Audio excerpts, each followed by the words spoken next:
In the criminal justice system, the people are represented by two separate yet equally important groups: the police who investigate crime and the district attorneys who prosecute the offenders.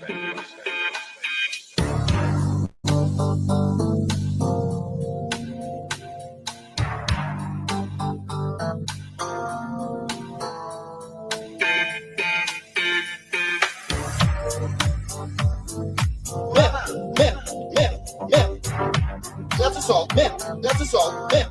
Break that up, man. Pop that chair, man. That's assault, man. That's assault, man. Break that up, man. Break that up, pop that chair, man. These people are going to eject you from this line. That's assault, man.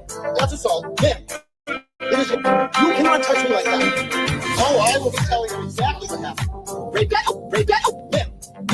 These people are going to eject you from this line. That's assault. That's assault. We have video of her just touching. Out of that jail, I will. Excuse me. Ma'am. Excuse me. Break that up. That's assault. Pop that chair, ma'am. You cannot touch me like that. Break that up. Break that up. Break that. That's break that up. Break that up. Oh, I will be telling you. Break that up. Break that up. That's assault. Pop that. That's assault. That's assault. Pop that. Break that. That's assault. Pop that chair here. We have video of her just. These people are going to eject you from this line. Out of that show, I will assault. It is incredibly appropriate. I will. You cannot touch me like that. That's assault. Break that. Pop that chair here. Man, you cannot touch me like that. It is incredible. That's assault. Break that. That's assault. Break that. Pop that chair. Man, pop that chair. Man, pop that chair. Man, these people are going to eject you from this line. Break that up.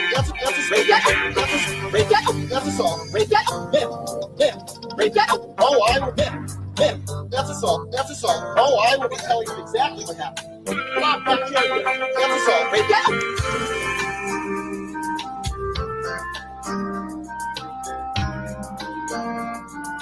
Man, that's assault. Man, break that up. Man, break that up. Pop that chair here. These people are going to eject you from this line. That's assault. Man, that's assault. Man, it is. You cannot touch me like that. Oh, I will tell you exactly what happened. Break that up. Break that up. Man. These people are going to eject you from this line. That's assault. We have video of her just touching. Out of that show, I will be. Excuse me. Man. Excuse me. Break that up. That's assault. Pop that chair. Man. You cannot touch me like that. Break that up. Break that up. Break that. Break that up. Oh, I will be telling you. Break that up. Break that up. That's assault. Pop that. That's assault. Pop that. Break that. That's assault. Pop that chair here. We have video of her just. These people are going to eject you from this line. Out of that show, I will assault. It is incredibly appropriate. I will. You cannot touch me like that. That's assault. Break that up. Pop that chair here. Man, you cannot touch me like that. It is incredible. That's assault. Break that up. That's assault. Break that up. Pop that chair. Pop that chair. Pop that chair. Man, these people are going to eject you from this line. Break that up. That's break that up. Break that up. That's assault. Break that up. Man. Break that up. Oh, I will. Man.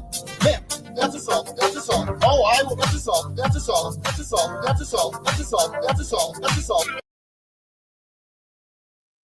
You know, I never noticed this before, but I feel like no better time to point it out than right when you notice something. I've seen this goth dance like 1,000 times, and I just now noticed the exasperated goth in green. Like, look how exhausted this goth is. Everybody else is dancing. I feel like that goth represents me when I was a goth. I was just so tired. I was like, I can't lace up boots all morning. Like, what are we doing here? You know? I get it. Trip pants are cool, but Jinko's only had a button and a zipper. Like, why can't we go back? Yeah, exhausted goth, hashtag. How are you guys doing today? We're doing all right? I'm going to do my usual interrupt the intro. Why is he so called? Exactly. Maybe he's a DX fan. Or she. I think it's a he, right? I don't know. I'm not trying to assume gender. I assume gender on VDOT's lizard, and I still feel bad about it. Or gecko. Shit. I don't need. Is that a species or a genus? I don't even know. I'm assuming species and genus now. Fuck. I'll get it right one day. Excuse me. Oh, gross. Sorry. I'm a little stuffy today. I've been sneezing a lot. There's mold in the air, people. So bear with me. You did gazintas all day. What is that? I don't even know what that is. You've been pretty bored. Listen, I want to apologize to you guys. I know that I said we were going to do the press conference when it happened. But when I tell you this was the most emotional day, okay? Tried to get in, couldn't, but also didn't try so hard because, boy, the amount of people who were there and who were affected by the case, the yogurt shop murder case, is astounding, okay? There's so many family members. When you think about it, when you have 4 victims, it's bad enough, right? You've got a ton of family, but you also have to remember there were a second set of 4 victims, as I would call them, which would be the accused. Because the accused sat in prison, 2 of them for 10 years. And the other 2 always had that stain on their name. And I felt so bad for the families and for people that I personally know who had to testify against those kids in that trial. And they were kids themselves. And, you know, the police who worked on this, John Jones and Huck, I forget to leave out Huck every time. Apologies, but Huck, him too. Amazing investigators. Never gave up, stayed close to the family. False confession, Polanco can chupa mi vergas. I don't like that guy. Okay. He's the reason that the families who feel awful for, and you know, everybody involved who feel awful for those 4 boys being accused are suffering those feelings in addition to every other feeling they're having about this because of the mistakes and the lack of care that Polanco gave the investigation.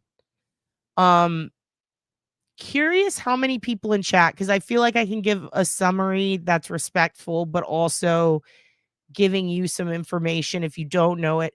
One's in the chat if you've never heard of the yogurt shop murders, or if you have but you don't know anything about it. Just one's in the chat if you don't know the details.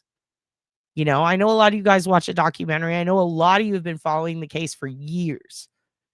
But one's in the chat if you don't know. Okay, Stevie doesn't know. Okay. Anybody else? Okay, okay, that's enough. I'll tell you then. Because I feel like it does need context, okay?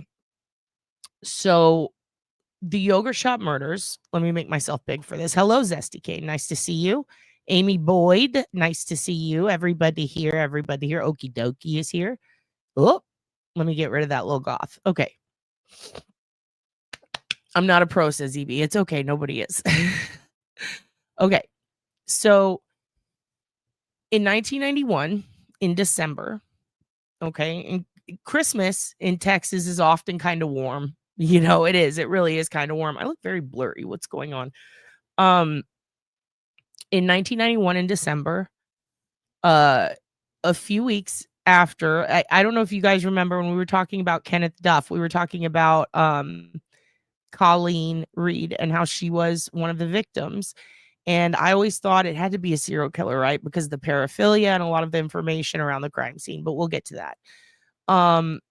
It was strange because around that time, there were a lot of serial killers and child predators that were let out by the parole board here in Texas.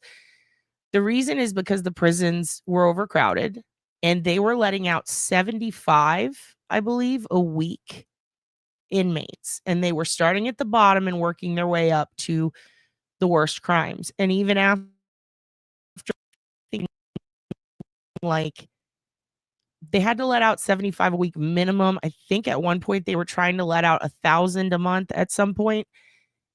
Even after allowing parole to so many offenders that were nonviolent, they still had to let out like 3 times that amount to just make space and for cost cutting. So what they did was they started letting out violent offenders.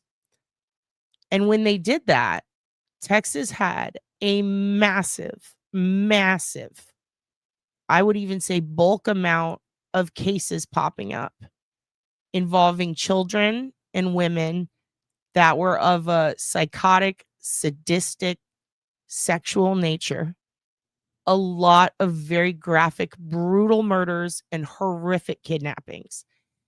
And they were happening at such a rate that it was extremely overwhelming. And it caused a lot of people to get blamed who were not at all people who would do that sort of thing. So that alone caused confusion. So in December of 1991, there's 4 girls, right? 2 of them were working at the yogurt shop.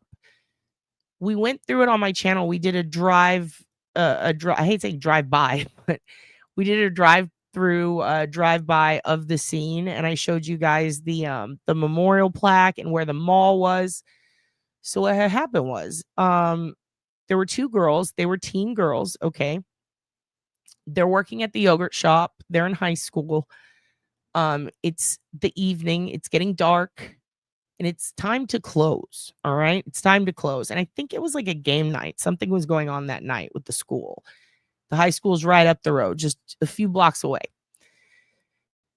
And that night, 2 of the other girls were across the street at the mall, which I took you to second, like literally right across the street. So those 2 girls, one of them was the little sister of one of the girls working and her friend.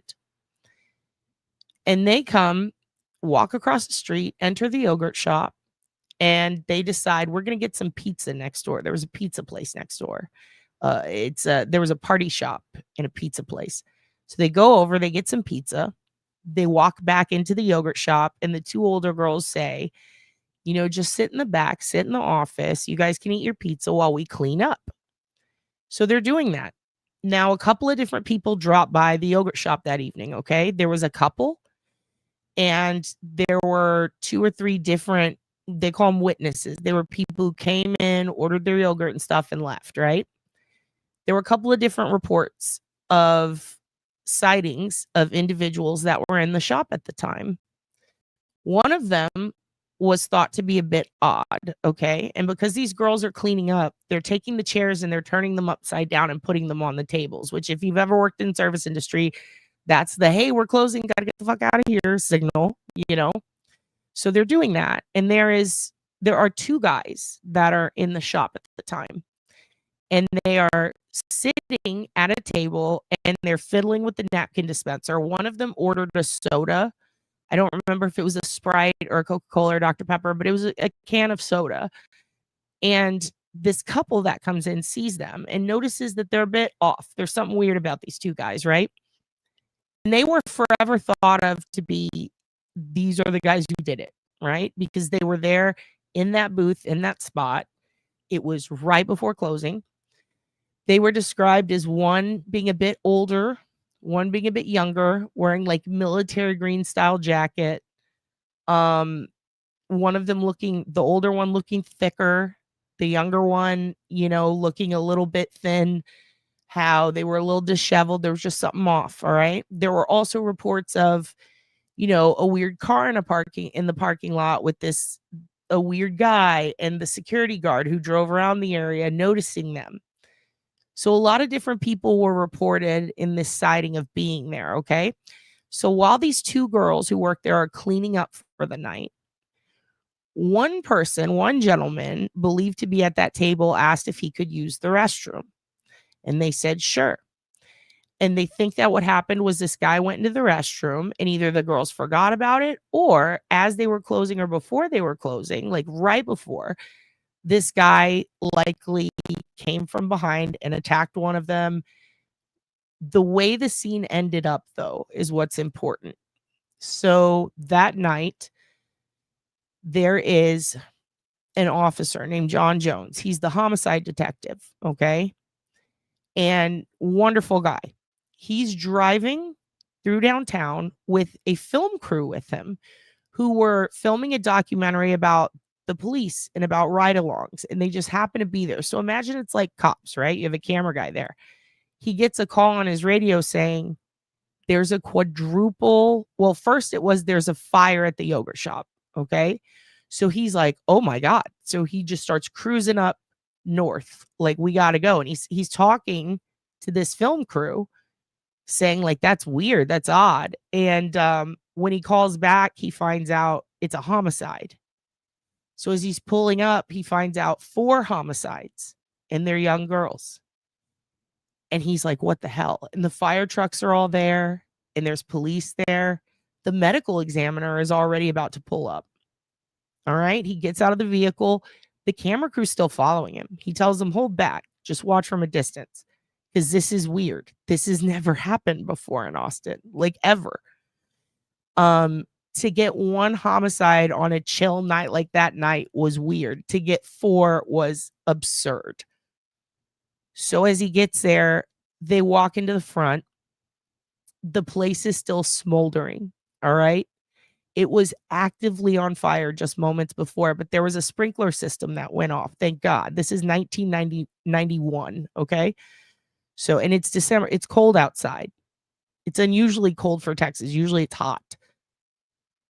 They noticed that the back door looked to be unlocked, not necessarily propped open, but there were theories that it was propped open by other people. I don't know if that's so. It seems that it was simply unlocked. Okay. Which tells them a couple of things. The girls were about to go take the trash out, but the front door was unlocked, and I believe the key was still in it, which means one of the girls was going to actually lock the door. So as this is happening, as they're walking up, they notice everything's still smoldering and there's water everywhere from the sprinkler system, like everywhere, which is a nightmare, right? For a crime scene, because not only is there a deterrent of fire from them grabbing as much evidence as they possibly could from the bodies, but there's also water that has washed away evidence. Okay. So this is spooky. This is a problem. And they notice it right away. As they walk into the back, and trigger warning, this is graphic.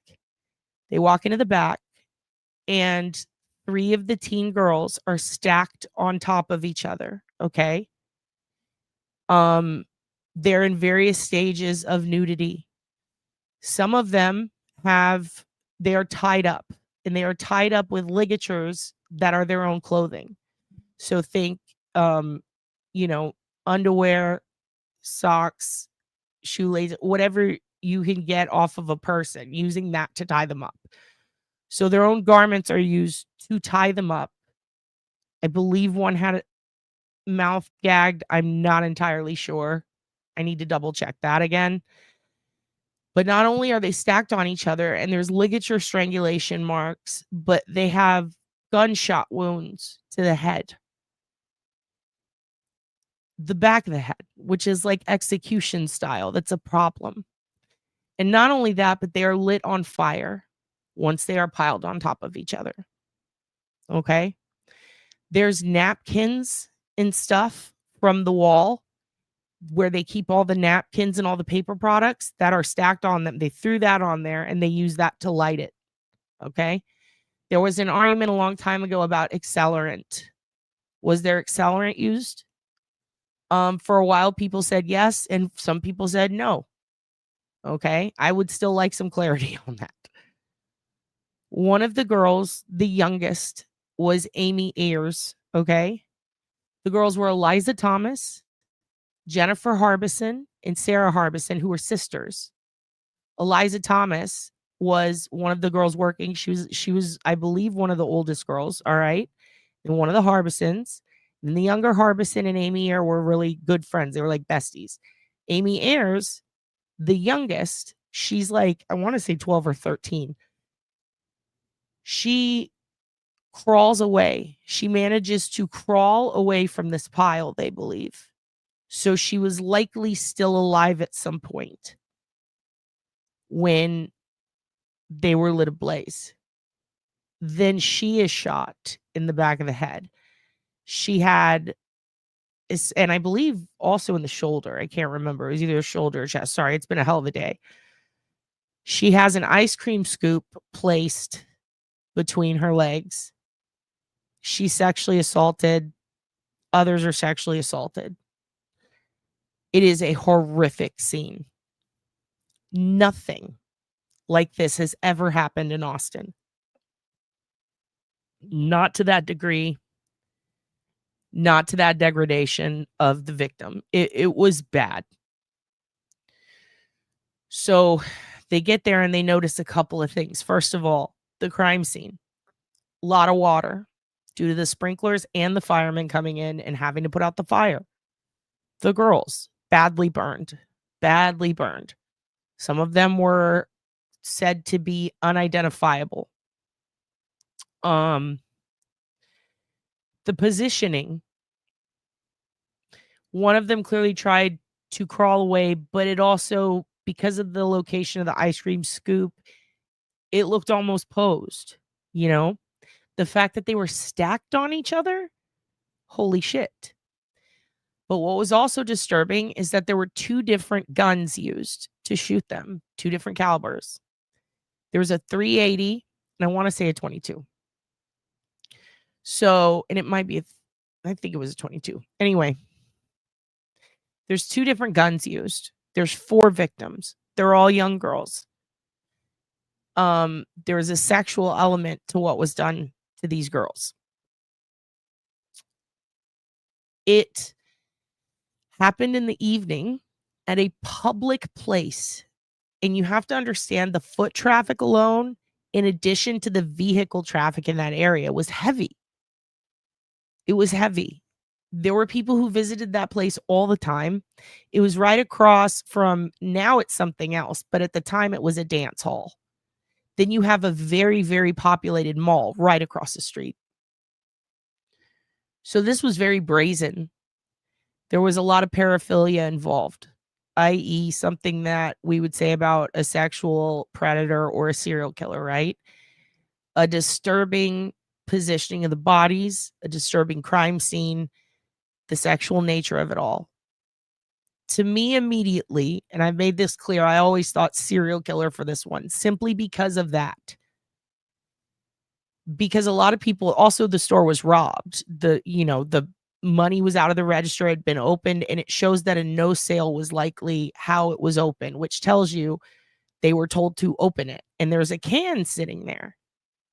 In that can, everybody would say, did they test for DNA? Did they test for DNA? Exactly, Angela, and exactly, EB. It was in plain sight. And this shows that this was likely not this person's first rodeo, so to speak. To me, it screamed serial killer. I never understood why the 4 boys were implicated. However, as time goes on, you kind of understand because more came out about it. So a lot of people got blamed. A lot of people were brought in for questioning. I believe it was over 40 people at first brought in for questioning. Kenneth McDuff, who we talked about, that serial killer in 94, he was brought in for questioning. There were people who were given polygraph tests, people who were brought in over and over to give statements. So not only all of that, but there's a robbery. There's multiple sightings of different vehicles in the parking lot in the area.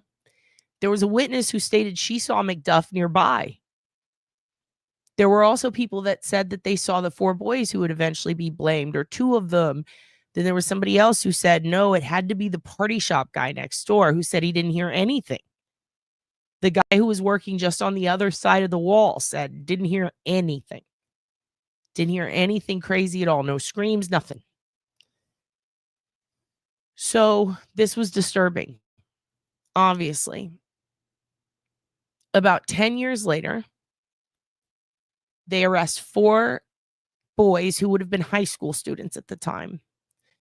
The reason they did that is because about a week or 2 after the killing, right across the street at the mall, a boy who went to high school with them, if I remember correctly, Maurice Pierce, was walking around the mall and he had a pistol on him. He wasn't waving it around. He wasn't threatening anyone with it. He just had it. He did delinquent shit, you know? And him and his friends, they stole cars for joyriding. They were in high school. They were stupid. They were like the stoner dingbat kids. They hung out down at this creek a lot that was right behind the yogurt shop. And we drove by it. And they had a nickname for themselves. It was called the Creek Boys. There were a couple of other boys that hung out in the creek down there, also called the Creek Boys. One of them, everybody called him Mace, like in the zeitgeist of this, because the boys who would later be interviewed would say Mace had a gun, and Mace hung out with another guy, and that guy lived in the apartments right next to the yogurt shop. So even they got blamed. And these two boys were in the documentary as adults now, and they're like, what the hell? They didn't even know they got blamed. They had no idea. And they were brought in for questioning. No, they were never told someone pointed fingers at you. So there were rumors that there was a gun that was kept under the creek, under this little bridge. And that area, I think I showed you guys a little bit of it, but it's a ton of like beautiful graffiti down there now, like actually talented stuff. But back then it was like a place where it was a dried up creek bed. It was a place to hang out. People would skate down there. It was just a little area to hang out when there's nothing to do at the time, a small town. So 10 years after, they start interviewing people who say, hey, these boys did it. These boys did it. The boys are brought in for questioning when they're younger and then when they're older. Now, when they're younger, one of them, Maurice Pierce, was so freaked out. He had been interviewed by a detective named Polanka. A bunch of them were. And Polanka had a bad reputation. And his reputation was false confessions. Now, at the time, those confessions had stuck thus far. He had convinced like 2 or 3 people to confess, and he was known as the guy that will get a confession. It was a good thing. Oh, you need a confession? Call in Polanka. He'll get you one.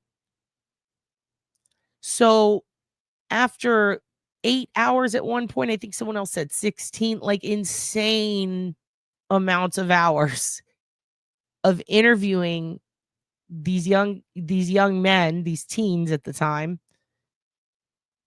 So much interviewing. They were exhausted. And as time goes on, they keep interviewing them. Eventually, they get a false confession from Maurice. Why? Because he's exhausted. He's tired. He had that gun. But Maurice says that it was Forrest. I believe he said Forrest or Robert Springsteen. And then Robert says, well, no, that couldn't have happened. And then they bring in Forrest. And after hours and hours of mental intimidation, they start all pointing the fingers at each other. And then the other boy gets brought in. So now you've got 4 of these kids, all right? Maybe 2 of them hung out all the time. All 4 of them knew each other pretty well. They all talk about how that night they had stolen a car. They hotwired it and they drove to San Antonio to see one of the kids' girlfriends. He wanted to visit his girlfriend. He's like, come on, come steal his car with me. Maurice getting busted at the mall with a gun was also a big deal. It was a big deal at the time. So they have this vehicle. They're driving to San Antonio. The boys maintain that they had pulled over to get gas or something.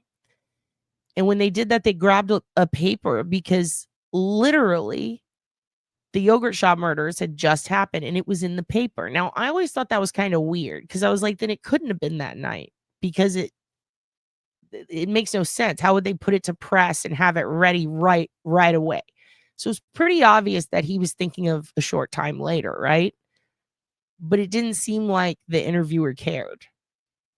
They kept getting pressed and pressed. And by the way, the original interviewers, John Jones and Huck, they didn't think that these kids had anything to do with it. I mean, you could tell. They were like, what? And so when they find out these other detectives get this confession, they want to follow up.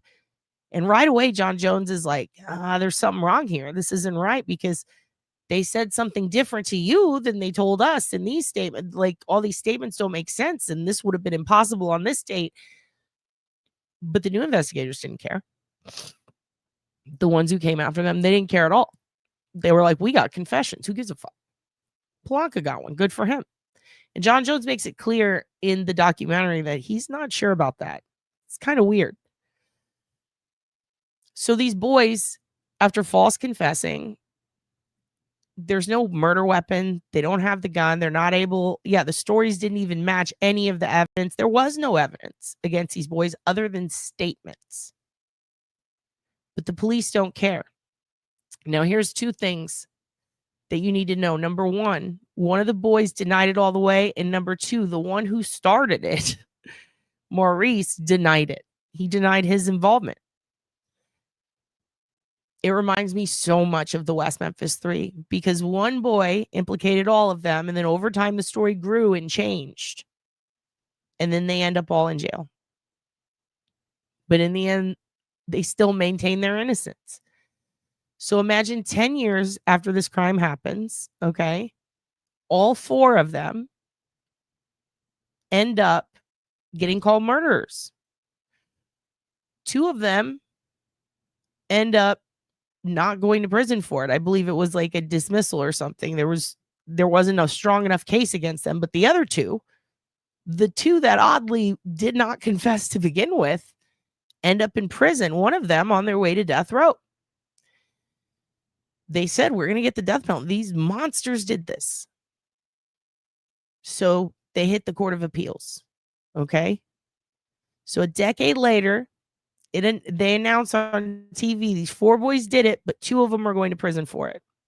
So the other two who are out of prison, their lives are now hell because people think they did this and got away with it.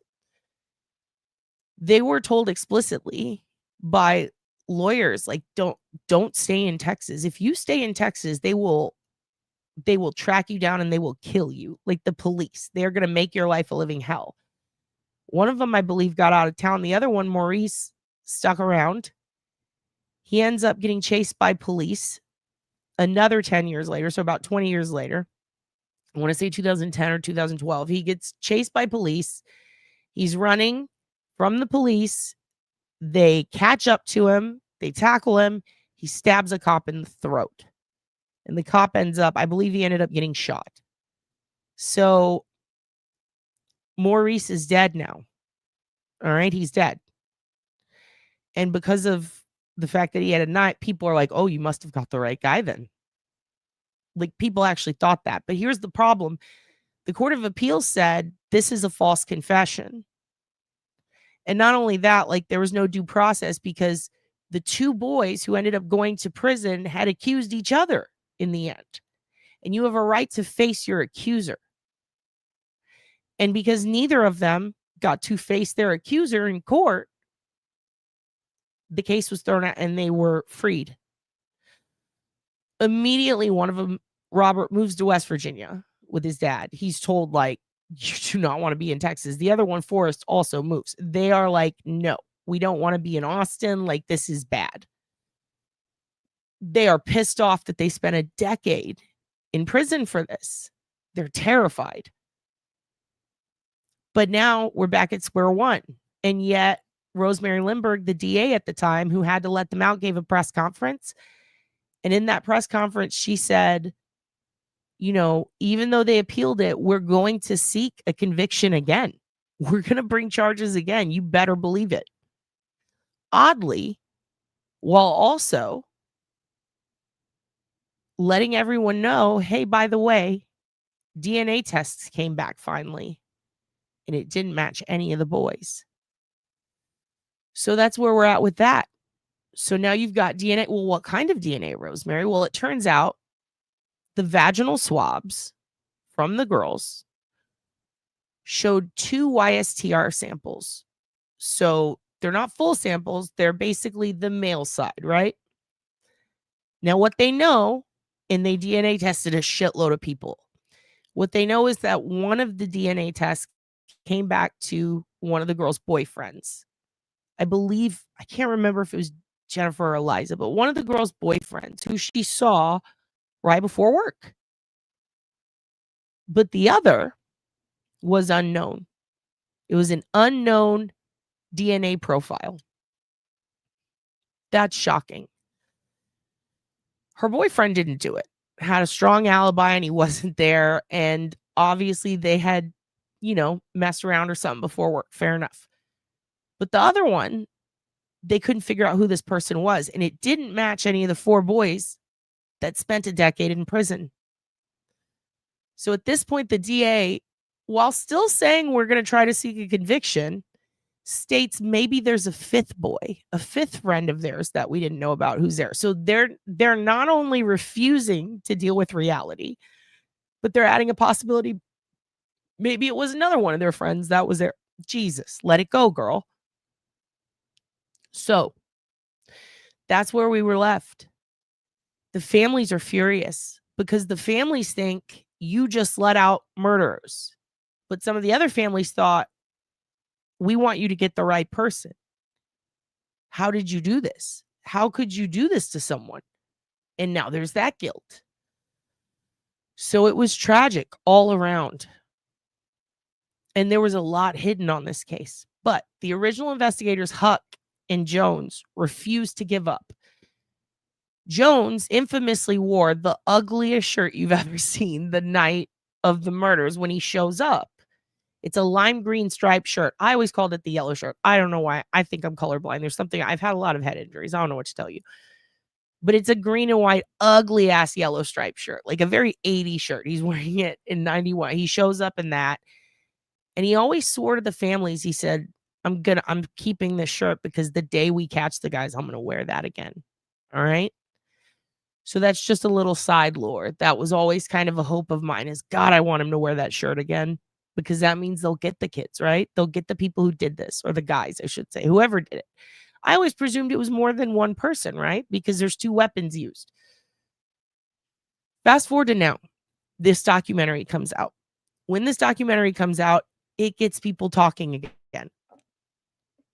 But there's something important to know. There's a new guy on the cold case squad. And a few years ago, Margaret, bless her heart, I don't care for that DA, but she did something amazing. She established a war room in APD. She moved everything out of the room and she said, this is for the yogurt shop murders. They had little displays created, like how you see like the tiny, like in Beetlejuice, how you see the tiny town, like that display of the yogurt shop with the crime scene and how the victims were piled. Exact replica of the crime scene. So that every time you walk into the APD building, that's what you see. When I got assaulted and I got stabbed, I had to go into that building a few times. One time it was to do lineups, like to pick, this is the person who did it. And I remember walking by that display and having like, ooh, like it's so sad. And the 4 girls' pictures are up on the wall when you walk in.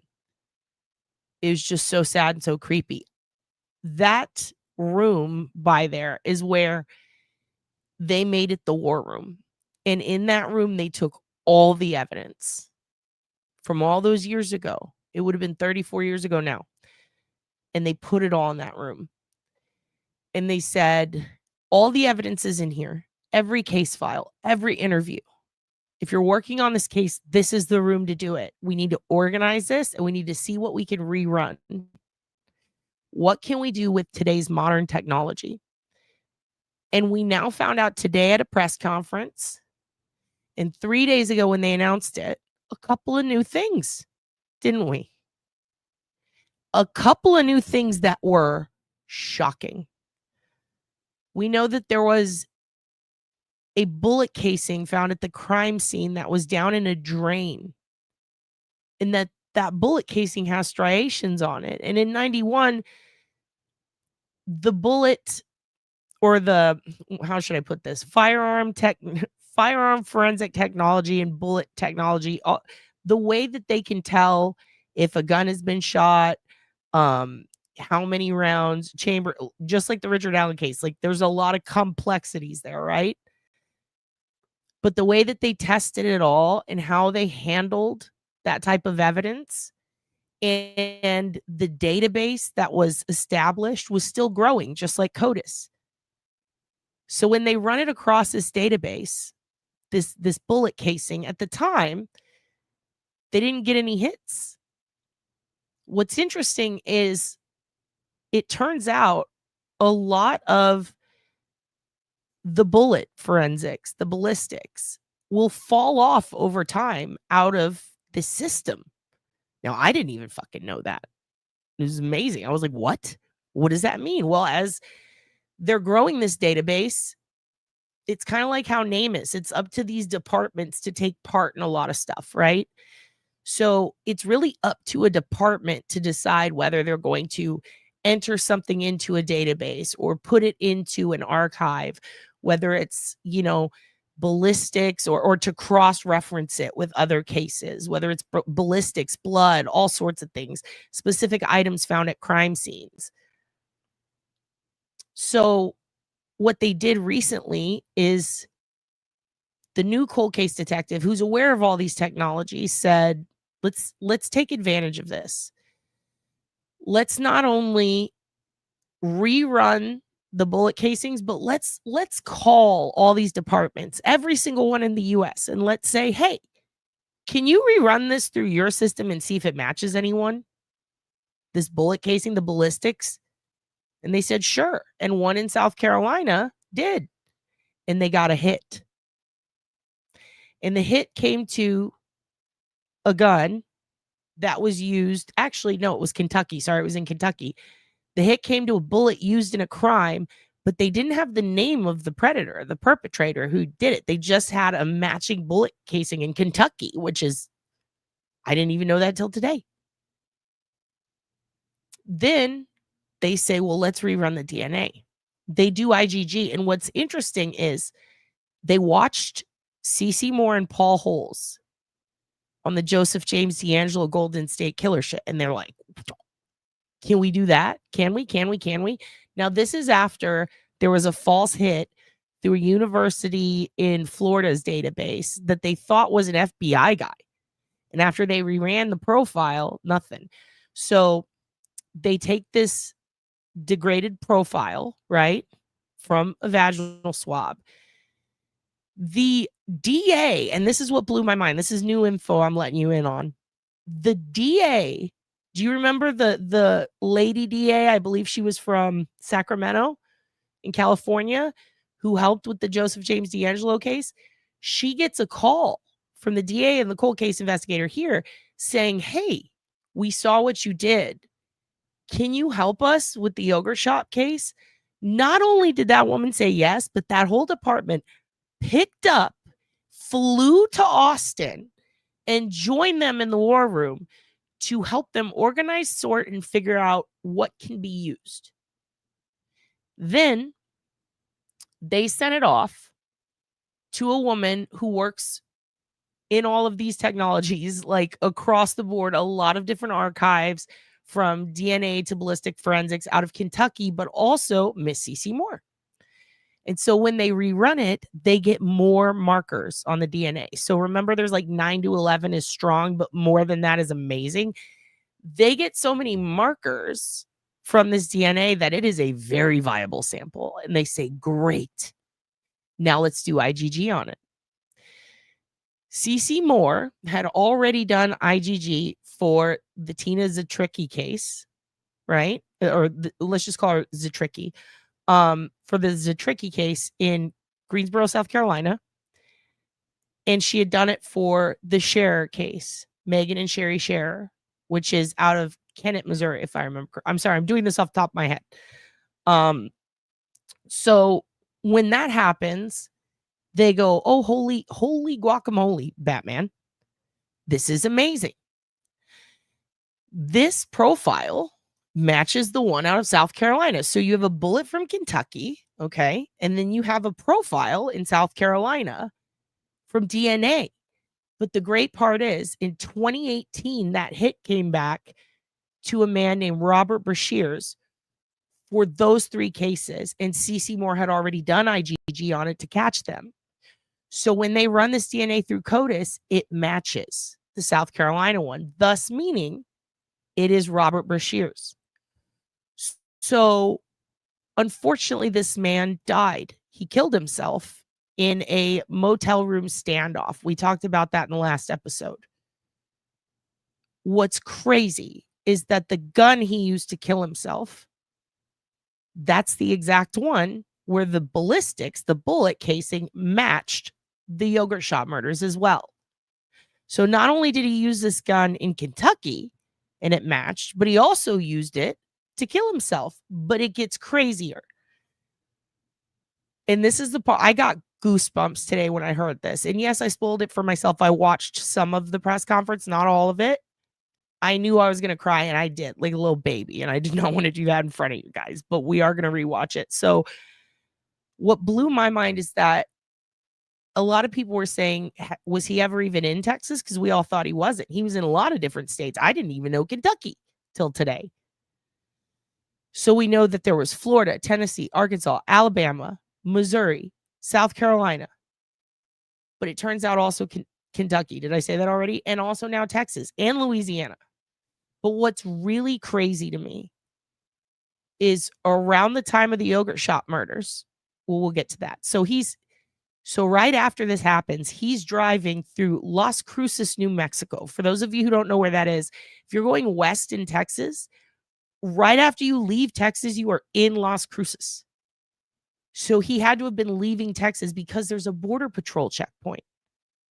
So if you're trying to go from Texas to Cali or vice versa, especially if you're trying to traffic weed, remember Willie Nelson got arrested?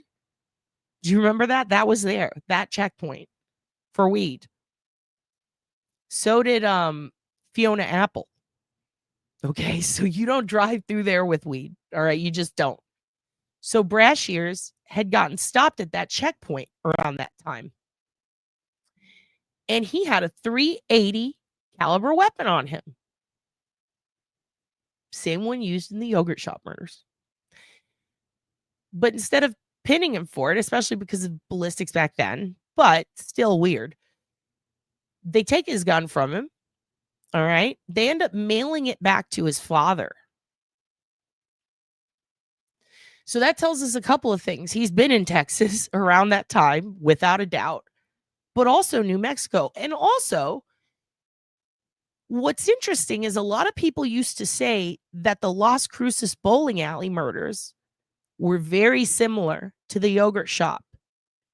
And they were not too far around that time, where a bunch of people were murdered in a bowling alley very similarly.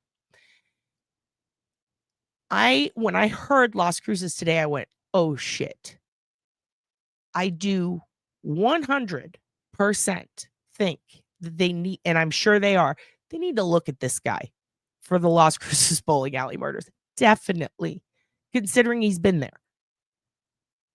They do. It's called Nimbus, I always say Nimbus, and I can't remember if that's correct. I think it is. I get it confused with this Harry Potter thing. I don't even like Harry Potter. I've just heard my niece talk about it a lot. But yeah, they do. They have a bullet. I'm sorry, Hypocritical's question. They have a bullet database, the ballistics database. But back then it was not that. Yeah, the Las Cruces bowling alley murders are very much unsolved. So that tripped me out. So we know he's been in Texas. We know he's a serial killer, but here's what's also crazy.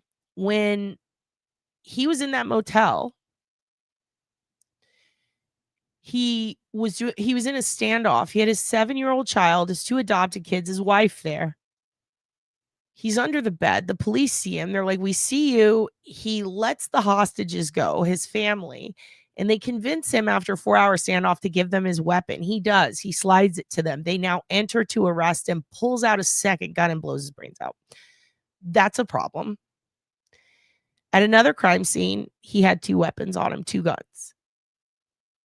Having 2 guns on you, interesting, because there were 2 different guns used in the yogurt shop murders. Even though he did use items found at the scene in his other rapes and murders, he did the same at the yogurt shop. He also tied up his victims in a similar way at the yogurt shop and in Greensboro, South Carolina, and in Kennett, Missouri. Now in Kennett, he double tied the knots. Overkill. Same, I believe, in Greensboro. So now I'm wondering, was there a double knot on the girls in the yogurt shop? We don't know. I don't know that. I looked, I couldn't find anything on it. He had 2 weapons on multiple other killings and assaults and attempted murders. So that's crazy. He did not mind groups of 3 or more. In fact, when he tried to assault and kill a woman 2 hours after killing Sherry and Megan Scherer, mother, daughter, a 12-year-old and her mom, 2 hours later, he goes across the state line into Tennessee in Dryersburg and tries to do it again. Now, this woman had 3 kids in the front yard, so that's a group of 4. Okay. In Tennessee, he assaulted a 14-year-old girl, tied her up, molested her. There were Greenville. Sorry, I keep saying Greensboro. Why am I doing that? Greenville, North Carolina. Thank you, Angela. I'm doing this off the top of my head, so if I fuck up, please correct me. You will be doing me a solid. Thank you, Angela. Yes, she's right. In the Tennessee case, he had assaulted a 14-year-old girl. When he did that, he knocked on the door of a house and he tried to push his way in, just like he did with the one in Dryersburg. When he did that, there were 3 other people there. So that's a group of 4. Okay. So this guy does not mind taking or attempting to take a person's life when there are multiple people there. He does not have any issue with handling multiple people at once. And he has done it before, and he was successful in that he was able to commit that crime. He'd been locked up before, but it wasn't until 2018 when his DNA finally connected to all these different cases that he was announced as a serial killer. So his family, who had to live through that horrific day and thought that their dad was just mentally ill and that's why he killed himself, they knew that he had done bad things because he'd been in prison for bad things before, but they didn't know the extent. To find out decades later that your dad is a serial killer is horrific. And his daughter, who was only 7 when he got killed, extended out her heartfelt and sincere apologies to the family, stating that she has half of his DNA.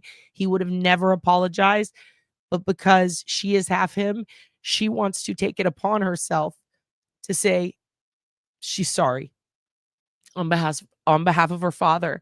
And she helped the investigators by providing them a DNA sample so that they could go and connect all these cases. It's because of her.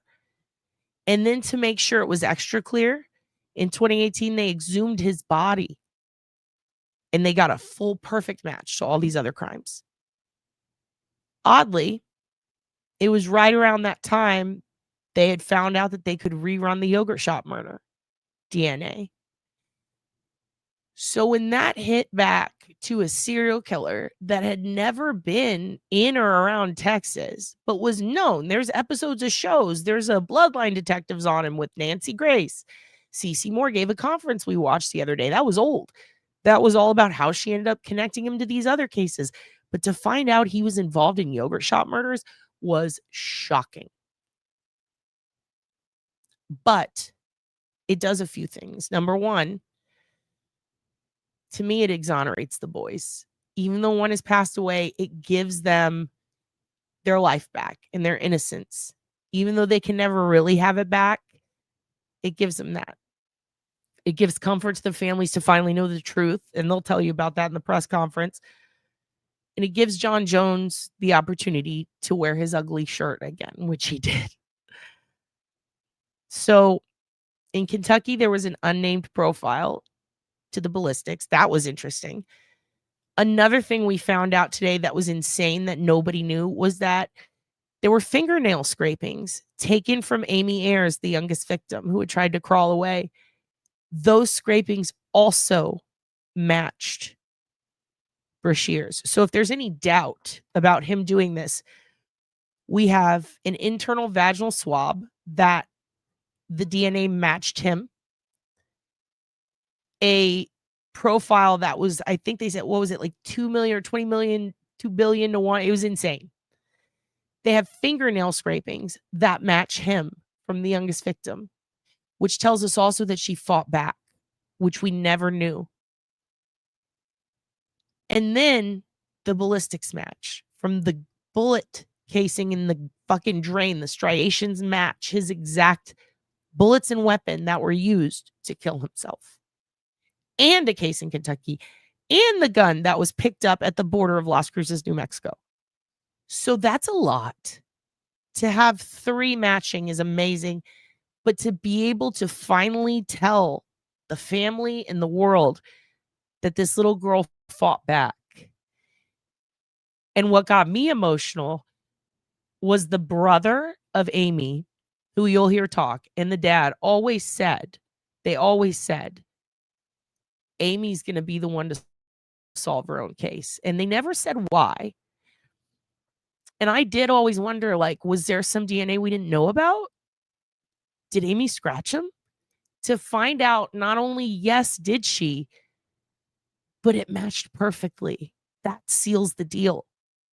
Because believe it or not, there's a bunch of numbnut assholes out there still going, but maybe one of the boys did it. Shut up. Did any of the boys know Robert? No, fucker. Shut up. We need more proof and evidence. Don't worry, you got it today.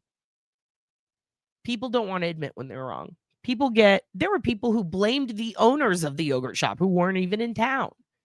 The poor guy who worked next door.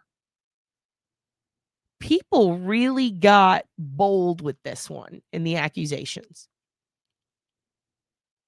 Exactly, HIPAA. There's always going to be that. So this fingernail scraping's news to me, blew my mind. The Las Cruces connection has my head spinning. It's one of the reasons I couldn't, I was like, I have to watch this press conference because I saw a report earlier, which now I know why, but I saw a report earlier with a statement about the Las Cruces thing, and I went, oh my God, my head's going to explode. Did he do the bowling alley too? Like, that's another case with multiple, but that is a very famous fucked up case. Very disturbing. So they answer in the press conference, spoiler alert, apparently, and you'll hear one of the brother of Amy. I want you to know I don't blame him at all. I saw some people criticizing him in comment sections. You need to understand what these families went through. He trusted the police, and he was so angry when the boys were let out because he really thought they did it. A friend of mine had to testify against them. Imagine how she feels. And she's so selfless. She's like, it's not about me right now. It's about the families. Like, it was bad. The police lied to a lot of people. But when I say the police, I'm not talking about John Jones and Huck. John Jones and Huck were great police, and they put up a fight against the other cops who kept trying to have tunnel vision. Wouldn't give up that they could be wrong or that Polanco would be so bad. So back to Polanco. He ends up going to jail and getting in trouble. Why? Because those false confessions he got in other cases came back to bite him in the ass when they found the real killers. One of them was going to get the death penalty. He ended up getting millions of dollars suing APD. This guy got so many false confessions, fucked up so many cases to find out the yogurt shop murders too definitively, without a doubt. He needs to be back in jail. It's just my opinion. Put him back. Fuck him. Horrible cop. Slap on the wrist. That's what he got. He deserves worse. But when you see Amy's brother speak, you can tell the pain. You can tell the pain. He tried everything. He was her older brother. He wanted to protect her. He broke my fucking heart. Like, ugh. That poor guy. He announces at the press conference, he says, hey, thanks to the media who leaked this. So some of the families couldn't even make it to the meeting to hear it from a detective. They got swarmed with calls. What? Holy shit. Not only that, they had to rush. They had to speed up the press conference and move it earlier, specifically to protect the families. But he was pissed because he said, I've been waiting 34 years to write this statement. Thank you for forcing me to rush my words. That poor guy. So we're going to watch it. We're going to watch it today. That's what happened. I think that's a decent summary. I thought I could do it in 10 minutes. It took exactly 1 hour. So I apologize. But it's a complex case. It's, excuse me, a complex series of events that led to us being here today. And I want to apologize to you for pre-watching some of it. But I'm glad I did, because when I tell you I was a mess, I was a mess, and it wouldn't have been professional or helpful. It wouldn't have been good for you guys to see that shit. I was a blubbering baby, okay? I was also hoping to get in to talk to some of the people, but it's a situation where there's so many people affected. You got to think there's 8 families that have victims now. So that the old investigators, everybody who worked on it, all wanted to be there. Let them have it, you know? But I'm kind of glad I pre-screened it, because it was, oof. And I'm going to try my best to hold it together. Holy shit. An emotional day. Talking to a lot of people who it affected directly was hard. It was very hard from all angles. And I've just never seen this community in Austin come together to all have the same feelings. Let me just say it. Everybody feels the same about this. It is tragic. It is sad, but we are all very grateful that it's now over. So I hope that the families can finally sleep well at night. I hope that the 3 remaining boys who were accused can sleep well at night. I hope Maurice's family gets peace. And let's see what they have to say. Here we go.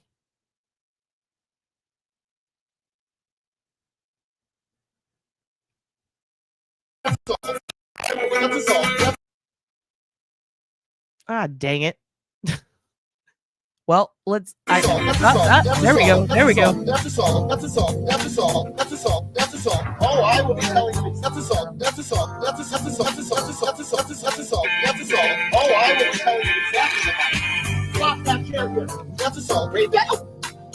That's a song. That's a song. That's a song. That's a song. Oh, I will be telling you. That's a song. That's a song. Oh, I will be telling you. That's a song. That's a song. That's a song. That's a song. That's a song. That's a song. That's a song. That's a song. That's a song. Oh, I will. That's a song. That's a song. That's a song. That's a song. That's a song. That's a song. That's a song. That's a song. That's a song. That's a song. That's a song. That's a song. That's a song. That's a song.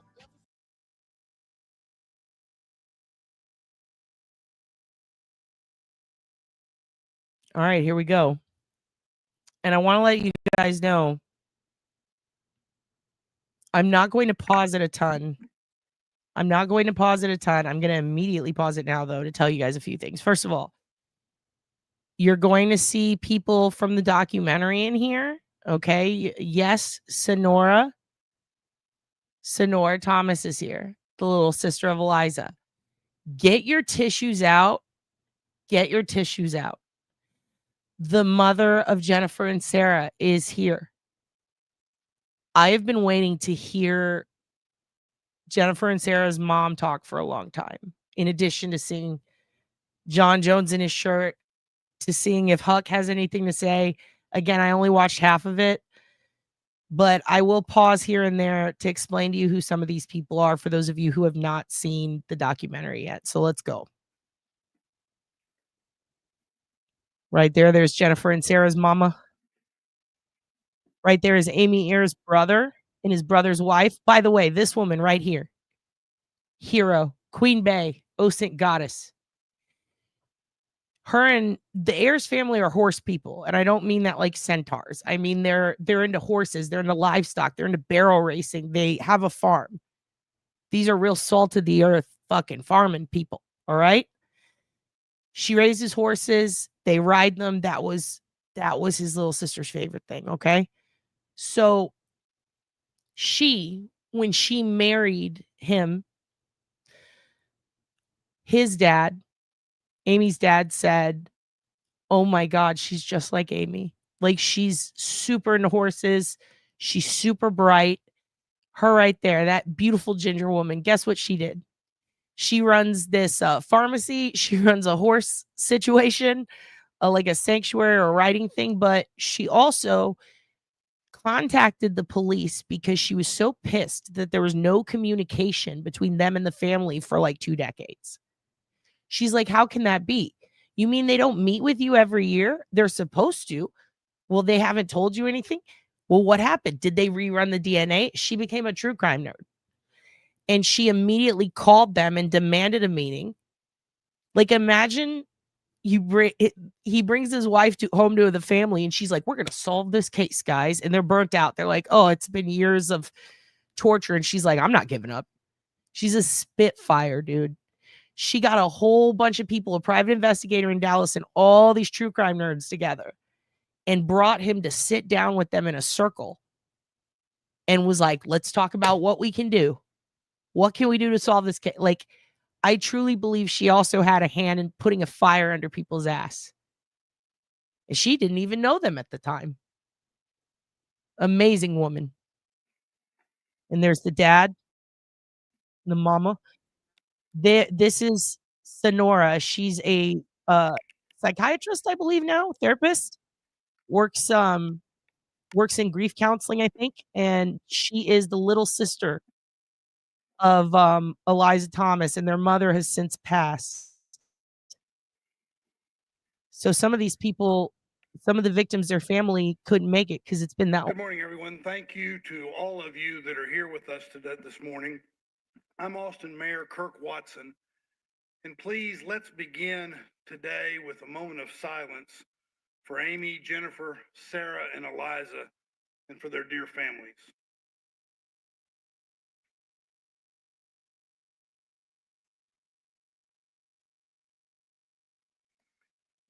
Thank you all. Over 3 decades after a horrible crime took the lives of 4 teenage girls and changed Austin forever, our hearts haven't healed.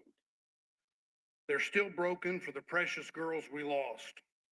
We've never stopped sending our love and our prayers to their families. As all of you know, the Austin police have announced that a significant breakthrough has been made in the yogurt shop murder case. The detectives today will outline the timeline and process of their investigation. Their investigation is thorough and relies on technology that was not available back then. This day has been a long time coming. More than a quarter century ago, in a circumstance much like this today, I said that Austin lost its innocence the night those young souls became victims. Today, we have some closure. We are different people in a different city. Time has passed. We have endured more, have been disappointed, and have felt defeated and devastated. But today, with the resilience needed to endure something this painful, recognizing the scars, the suffering, and while there's no change to the horror, no wiping away any of the wrongs, no diminishing the grief, we can finally express a deep sigh, a release that comes from knowing. Thanks to advancements in science, thanks to the relentlessness of our committed detectives who have lived and breathed this case for decades, thanks to the support of Austin Forensics, and thanks to an unwavering commitment by the city of Austin, today, finally, we have an answer. I'm joined today by our city manager, T.C. Broadnax, and Deputy City Manager, John Fortune, and we will hear from Austin Chief of Police, Lisa Davis, Detective Dan Jackson, who has led this case since. Okay, I want to pause it for a second. So this fella right here, he's a badass. All right. He is a big badass. All right. This fella right here is the newest cold case detective. And he is the one who you saw in the last episode of the documentary. He is the one that said, I'm going to get it. I'm going to catch him. I'm going to do it with DNA and with science. And don't you fucking worry about it. I got you. All right. He's the one who was asked, do you think that the boys did it? Do you think that this is going to go unsolved? Do you think that we're going to be able to take advantage of things like IGG? And you could see it in his eyes. He's like, don't you worry about that. He made it very clear that he's not going to sit there and keep having tunnel vision and keep blaming those boys. He was the one who said, nah, I disagree with the others. Watch this shit. Let me cook. And now here we are. Now this son of a bitch, this is our new DA who I voted for, and I highly regret it because he can't seem to keep a violent offender in jail to save his own damn life. So that was a mistake. Anyway, let's continue. 2022, Dr. Dana Kodavi, Director of Austin Forensic Science Department, District Attorney Jose Garza, Mindy Monfort of the Texas Attorney General's Office, and finally, and most importantly, family members of the girls. Chief Davis.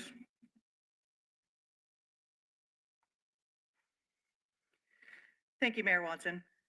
After 34 years, the Austin Police have made a significant breakthrough in this case. This is one of the most devastating and haunting cases in this city's history. This unthinkable crime has weighed heavily on the hearts and the minds of the family, the community, and the detectives who have tirelessly worked this case. As a mother, I cannot begin to imagine just the grief and the pain that you have endured. For the families of Amy, Eliza, Sarah, and Jennifer. Pausing her to say this. I don't care how much heat I get. I like her. We have not had a good police chief in a long time. A couple of them were really fucking racist. Another one's son was a little asshole. Did a lot of fucked up things in the 90s. And then the ones before that were just bad. We finally have a sweet, wonderful lady who's a mother. You're a mother, get a haircut. And she's pretty awesome so far. She's trying her best, and I like her. Today marks a critical step forward in honoring not only their memory, but getting at truth and accountability. We now have evidence linking a specific individual to this case, Robert Eugene Brashers. The only physical evidence located at that scene has been matched to him. Brashers died by suicide in 1999 after a standoff with police in Missouri. And his DNA has since been, and before this connection, he has been connected to murders and rapes across the country. I am grateful for the advancements in science and technology that have allowed us to uncover this critical evidence, identify Robert Eugene Brashers, and move closer to delivering long-awaited answers for the family and our community. While this is a major step, many questions remain. Our work is not over. The Austin Police will continue to work closely with the State Attorney General's Office, Travis County District Attorney's Office, the Forensic Science Director, Dr. Kodavi, and other partners to ensure this case continues to move forward responsibly and with integrity. I want to thank the men and women who have given countless hours across decades to this case. They have kept this case alive and in the memories of many here in Austin. Their commitment demonstrates the will to never give up and what it means to seek justice and to seek truth.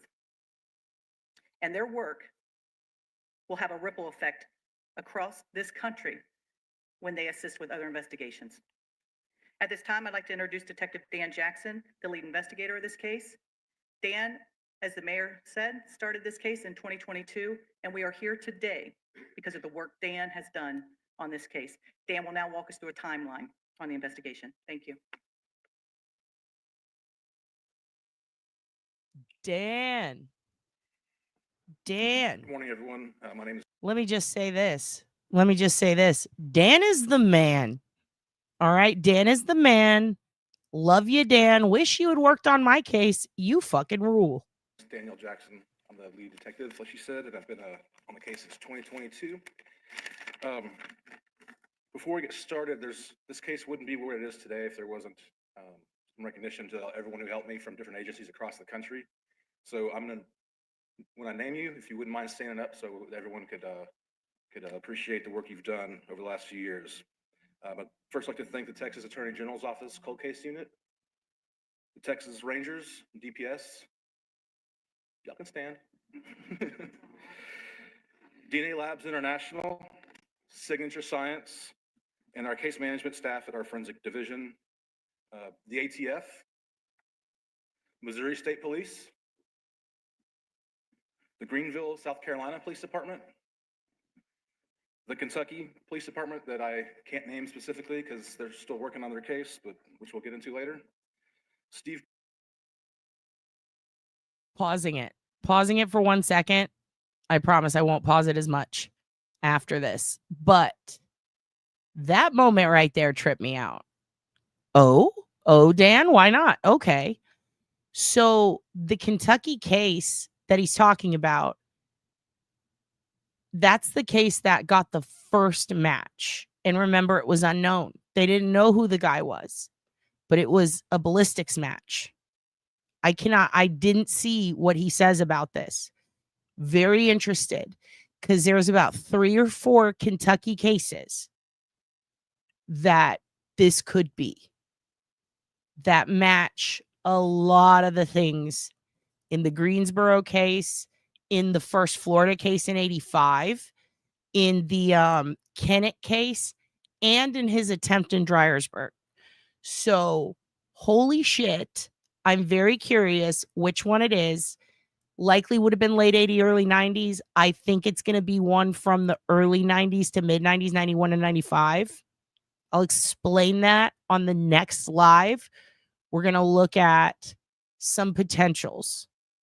I don't want to spoil anything for anyone or like the department he's talking about, but there's one that I feel very strongly about. There are unsolved cases in Kentucky where bullet casing matched, Sister Wendy, but it's ongoing.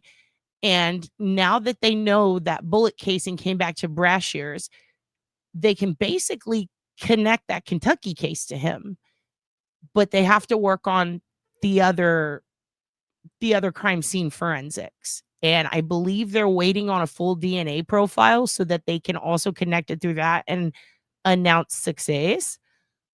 But there's some cases there from that period of time, from I want to say 90, 91, and 95. There's 3 or 4 that this could absolutely be that fit at least his MO at 2 or 3 crime scenes. I'm not going to say which ones now, but we're going to do a whole episode talking about other potentials for this guy now that we know how much he was traveling. I think I know which one you're talking about. And so the problem is, I think it was January when the standoff was. I need to double check, but I think it was. That puts a kink in one of the cases that I thought it could be, but I just need to go back and look at that date. But agreed, Sunflower. I wonder if we're thinking of the same one. Let's keep going. Kramer and Steve Bush at Indago Solutions, Anne-Marie Schubert, Dr. Bruce Bedoli, and Dr. Colleen Fitzpatrick. Okay, so I'm going to walk y'all through how we got to where we are today. I'll start with a brief overview of the history of the case, but what I'm not going to do is go into the details of that aspect of the investigation because it wasn't my investigation. And so I'm just going to kind of generalize and get you guys caught up to speed of how we got to where we are now. Okay. So just sort of a historical picture of what this looked like in the days after the yogurt shop caught on fire. As you can see, it appears to be just, your everyday middle America retail space in a strip mall. Here's a diagram. It's a bird's eye view just of a sort of layout of the building. If you're not familiar with this case, the customers would be there in the front, obviously, and then in the back is where the fire was started and the girls' bodies were discovered. Sarah, Eliza, and Jennifer were together, and Amy was a little bit closer to the front. So the gist of the MO of this case was the perpetrator entered or remained near closing time when no other customers were present. The girls were found nude and had been tied up with their own clothing as ligatures and bindings. There was evidence of sexual assault. All 4 had been shot in the head with a .22 caliber pistol. and Amy was also shot with a .380 pistol. And then the building was set on fire before the suspect left the scene. Remember, this is 1991. This is not 2025. So DNA technology is primitive at best. Okay, but the detectives back then had the foresight to go ahead and collect what evidence they could, and had swabs taken for possibly DNA testing or some sort of testing that maybe in the future they did it both at the scene and at the autopsies, which turned out to really help us with the amount of DNA we were able to get later. Some of the only really physical evidence that was recovered was a spent .380 shell casing that was located in the floor drain. There were no .22 caliber casings recovered. And the fire and then the water from the fire department basically destroyed pretty much anything else that you were going to try to collect or try to process as crime scene.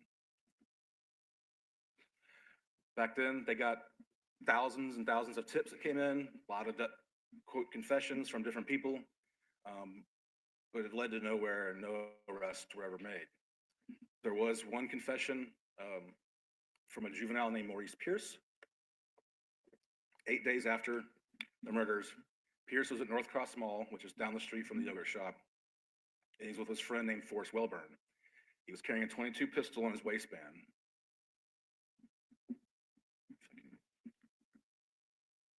He was 16 at the time, and he was arrested for the possession of the pistol and taken down to the homicide office, where he was interrogated for several hours by Detective Hector Polanco.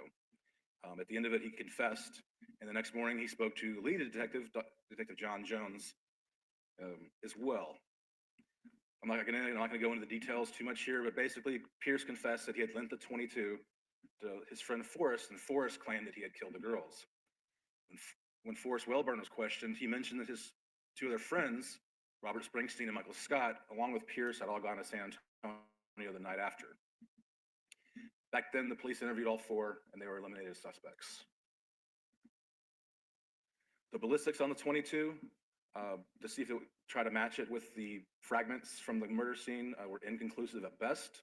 The projectiles are highly fragmented and distorted.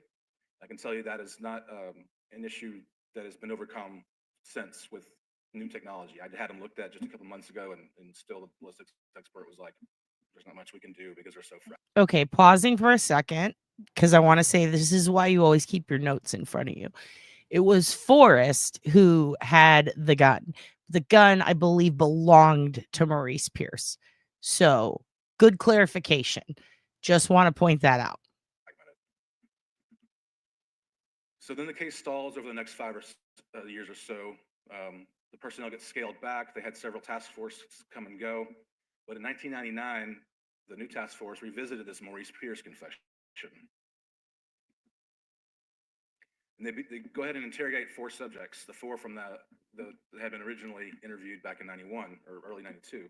Maurice Pierce, Forrest Wellburn, Robert Springsteen, and Michael Scott were reinterrogated in several years later. During the interrogations, they were able to get confessions from Robert Springsteen and Michael Scott. They were not able to get confessions from Forrest Wellburn or Maurice Pierce at that time. All 4 subjects were arrested for capital murder in 1999. Forrest ended up being no-billed by the grand jury, and Pierce's charges were eventually dropped.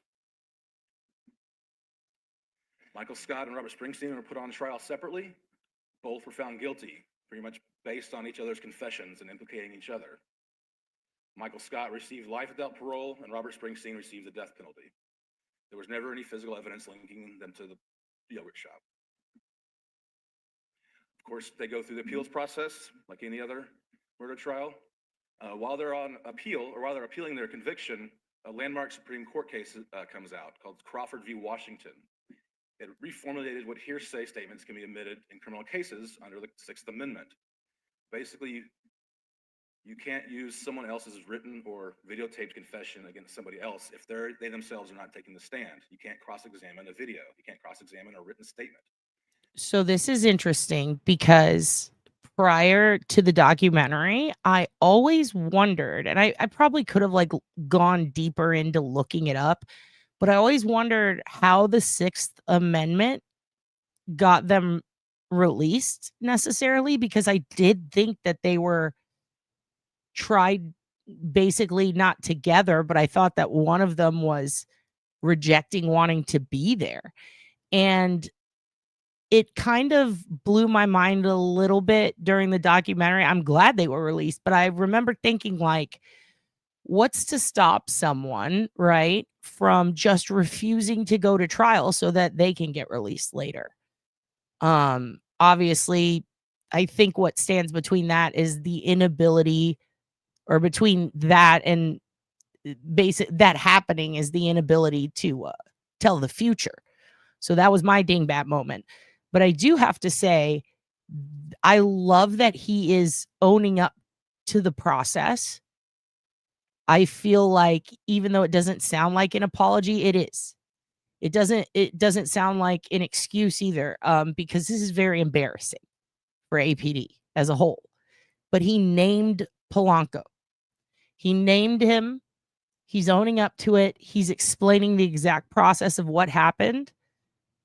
And I really love him for that. This is amazing that he is walking everyone through it, because it is complicated and the families on both sides still get so much shit for it. And so I think this will clear up so much and in the end help them, the victims. You know, the victims, I say victims because it wasn't just these 4 girls, it was the boys and also all their families and friends. And so that's what was used in their trials. The Texas Court of Criminal Appeal granted him a new trial for Springsteen and Scott. So in preparation for the new trial, the district attorney's office and the police department decided they needed to get some physical evidence to link them to the crime. By this time, DNA had come a long way, and we had a new technology called YSTR, YSTR testing. YSTR testing looks at genetic information on the male chromosome only, and they were able to get a profile from the asexual assault kit that had 16 markers, or 16 locations with genetic data on it, on the Y chromosome. The kit only tests for specific 16. All 4 of the original suspects were excluded from this profile. In 2009, the charges were dropped pending further investigation. Then over the next several years. Pausing it again. This is new. I don't think they said exactly how many markers in the documentary. In fact, I don't think they ever said how many markers. If they did, maybe I'm wrong, but 16? I thought it was between 9 and 11. 16 is pretty fucking good for back when they tested it. This very interesting. Okay. All right. This is promising. Hundreds of reference samples were collected for elimination or suspect profiles. First responders, family, friends, any potential suspects, associates. I think we tested 300 or 400 different people in this case over the years. So since 2000. Actually, folks, you know what? Bear with me for one moment. Please forgive me for this. I feel like the volume is so low still. Angela, where's my volume countess? Angela, how do you feel about the volume? Is it too low still? Because I feel like it might still be. I know you said it was fine after I fixed it, but I still feel like it's super low. Let me see if I can get it a little higher through the platform real quick. Because sometimes I restarted my computer recently for updates, and sometimes it will default on a lower setting. It's still low? Okay. Let me try this. And see, I have to, what sucks is I have to stay on Fox. Otherwise, I'll end up getting copyright strikes, which normally I don't give a shit about, but it will boot us off so we can't watch it, which is kind of the point. Ah, damn it. Is that the highest we can get it? Really? Hold on. Let me see if I can get it even louder. Okay.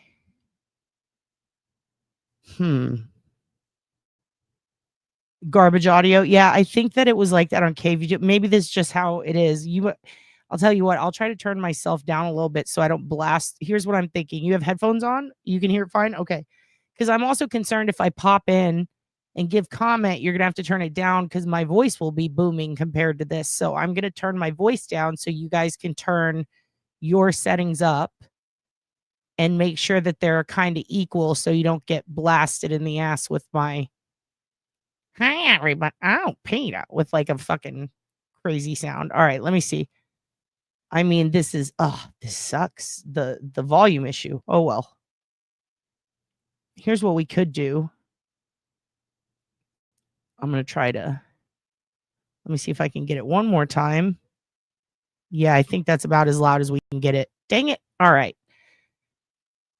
Well, you guys might have to turn it up super loud because I am looking at the sound settings and I think that's as loud as we go. So I'm going to turn myself down a little bit. So if I do pop back into speak and you have it turned up super loud so you can hear it, it doesn't like fuck your eardrums. Okay. Pardon my French. I have a filthy mouth. All right, let's go. Back to this beautiful angel. They've tried numerous testing strategies, sent numerous things across the numerous labs. I think we've had 13 different labs over the last 20 years. The difficult part is most of the DNA that was collected is only a few picograms. So we're talking few cells, and it's often a mixture with the victim. It's extremely difficult. In 2018, the unknown Y profile was resubmitted for retesting because there have been technological advancements. Now, upon further testing, the YSTR was expanded out to 27 markers, 27 genetic locations, or locations of genetic information for a more complete profile. It's 25 markers, but 2 of those have a double allele to give you 27 total. However, the identity of the profile remained unknown. But also about this time, we're starting to find this YSTR profile on other items taken from the girls or other swabs. I inherited the case in June of 2022 and spent the first few months sort of reviewing it. But one of the first things I did was I met with a group of subject matter experts on DNA and genealogy, and we sat around a round table. They were having, some of them are here today, and they were here for a conference, so I was able to get them all in one room together. And we sort of went through the evidence. I wanted to know what I had and what I could do with it. And we kind of came up with a tiered system of best to worst things that we might be able to do something with. And that's where this all kind of hatched. Several items were tested and we didn't have a whole lot of luck, but fast forward to late June of 2025.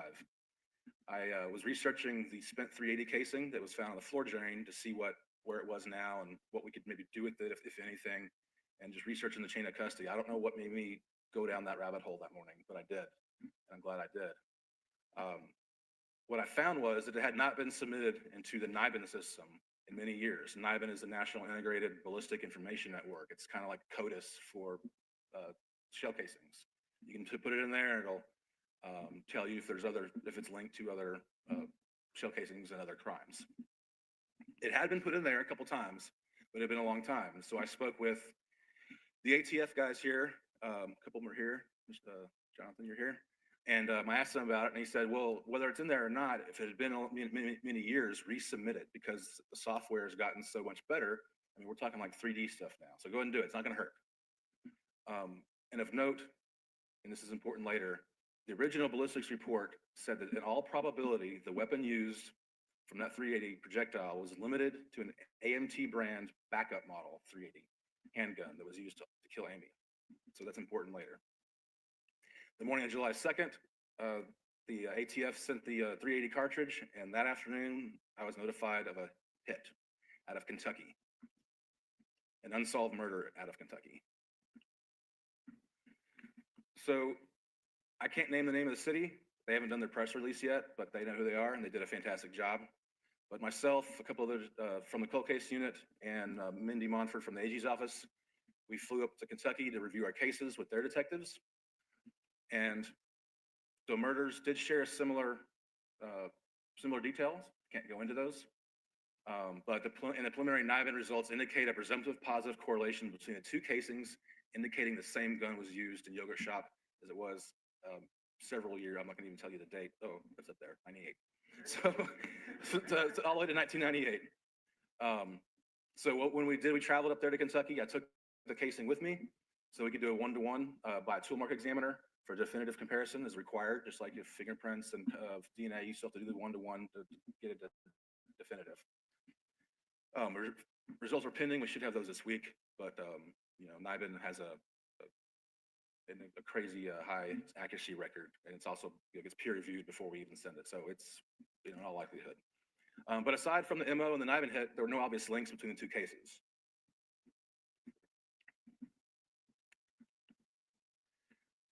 So we kind of sat down and decided, well, what are we going to do next? How are we going to solve these cases together, assuming they are related? And we worked with them on a testing strategy of some items because their case had been cold and they hadn't been worked in quite a few years. So they had some items that could be submitted and retested, including the sexual assault kit.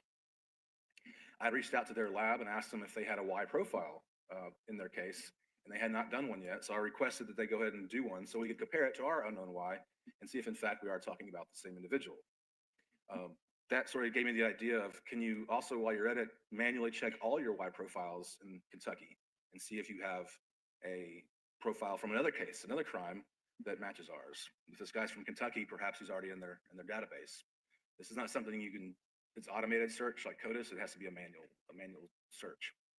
Because we had tried this once before nationally, back in 2018 and into 2019, Dr. Cadavy had reached out to the different labs across the country who do YSTR testing and retain those profiles and asked if they could manually search against our unknown. They returned 0 profile matching. Nobody in the country, at least nobody, is about six labs or so returned information. Not a lot of labs were doing it back then. So I said, well, it's been a few years, more labs are doing this. Databases are getting a little bigger. Let's do a nationwide again. And so we reached out to all of the labs in the country that do YSTR typing and asked if they could manually search against our unknown profile.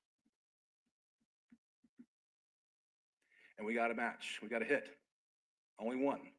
The South Carolina State Lab was the only lab in the country that responded that they had a match, quote match, to our unknown YSTR. All the others had no hits at that level. And I'm talking, this is at 27 to 27 markers. This is the full profile, and every allele was the same.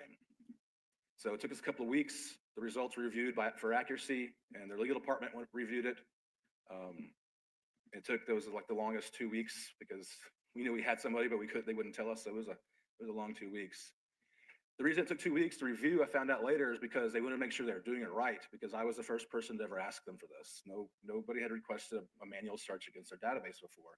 So they want to make sure that legally they were on the right footing and that there was no quality assurance issues. So on August 22nd, they sent me the information, and it was from a sexual assault and murder from 1990 out of Greenville, South Carolina. And this was the profile that they had, Robert Eugene Brashers. He has a perfect 27 for 27 match to our unknown profile in Yogurt Shop. I got on the phone with Greenville, South Carolina immediately, and we started conversations about our different cases, how they similar. And one of the things he said to me was, he said, he didn't know anything about the case. He didn't know what it was. And he said, your victims, were they bound with their own clothing? And the hair stood on the back of my neck. And I knew we were maybe getting somewhere finally. Pausing for a minute, because I want to say, ding, ding, ding. Ding, ding, ding, ding, ding. Malibu Drive, right? Same thought. And I believe, isn't there a documentary coming out about that, or did it already come out? Because there was. And the reason I even ever thought of it was because of the announcement of them making one. And it's interesting because they were talking about the Perry County, Missouri couple in conjunction with that case. And now that we know it's 90, it's so funny. You can see his face. He's like, uh-oh. Oops, I put 1998 on that Canva, on that Canva slide. Yeah, I'm going to, how sure are you on that one? Because there was one other, there's actually 3 others that I was thinking it could be. One of them was two guys, and the car was burnt out. So for me, I was thinking, could be the Malibu Drive one, could be the 2 boys. There was also a very, very elderly woman with a home invasion, and I believe they thought they got the guy. It was very similar actually to what happened with Maurice. But yeah, I'm thinking it's Malibu. What do you think on a 1 to 100%? Because I'm going 85 to 90% on Linda. Kevin from South Boston, you wrong. You wrong, brother. This is amazing. What a honestly, this press conference it told us so much. And the AMT is interesting, that specific model, because that was mentioned in Michael Scott's trial. Nobody knew about the AMT being the specific gun until Michael Scott appealed it. And that kind of tripped a lot of people out too, because people were arguing about that model not being the gun that Wellborn had that Maurice lent him. But in the documentary, I thought they said he did have one. So I'm a little confused on that. But the AMT was mentioned in the appeal, and I believe that was also used in Linda's. If I'm not wrong, I think it was. So I'm gonna guess that. You're 100. I'm gonna go with 90 because they could swerve us. But I'm thinking Malibu. Thinking Malibu Drive, because I seriously doubt he would have the year wrong, right? Fascinating. Wow. Dude, when you said Linda, the skin or the hair on my skin, I literally got goosebumps. Like, holy shit. This is news. With this case. And so I asked for some biological evidence to be sent to me so we could do a 1-to-1 comparison on the Y, and also to have population statistics done by Signature Science to see how rare this particular Y profile might be. Not all Ys are created equal. So this particular Y profile is very rare. They'd never really seen it before, and their population statistics estimated that it's only 0.12% of the US population. So now we're getting somewhere that, we're building a case here that this is Brasher's, but still 0.12%. We need to be at 100%, but we're getting there. He's starting to look better and better. Just real quickly, Mr. Brasher's was arrested on December 12th, 1985, pled this second-degree homicide and aggravated battery. This is in Florida, where he made unwanted sexual advances towards a woman. She tried to leave, and he shot her multiple times. Thankfully, she survived and was able to give a description. He was arrested later that night. He was sentenced to 12 years in prison. However, he only did about 4 and was granted parole in May of 1989.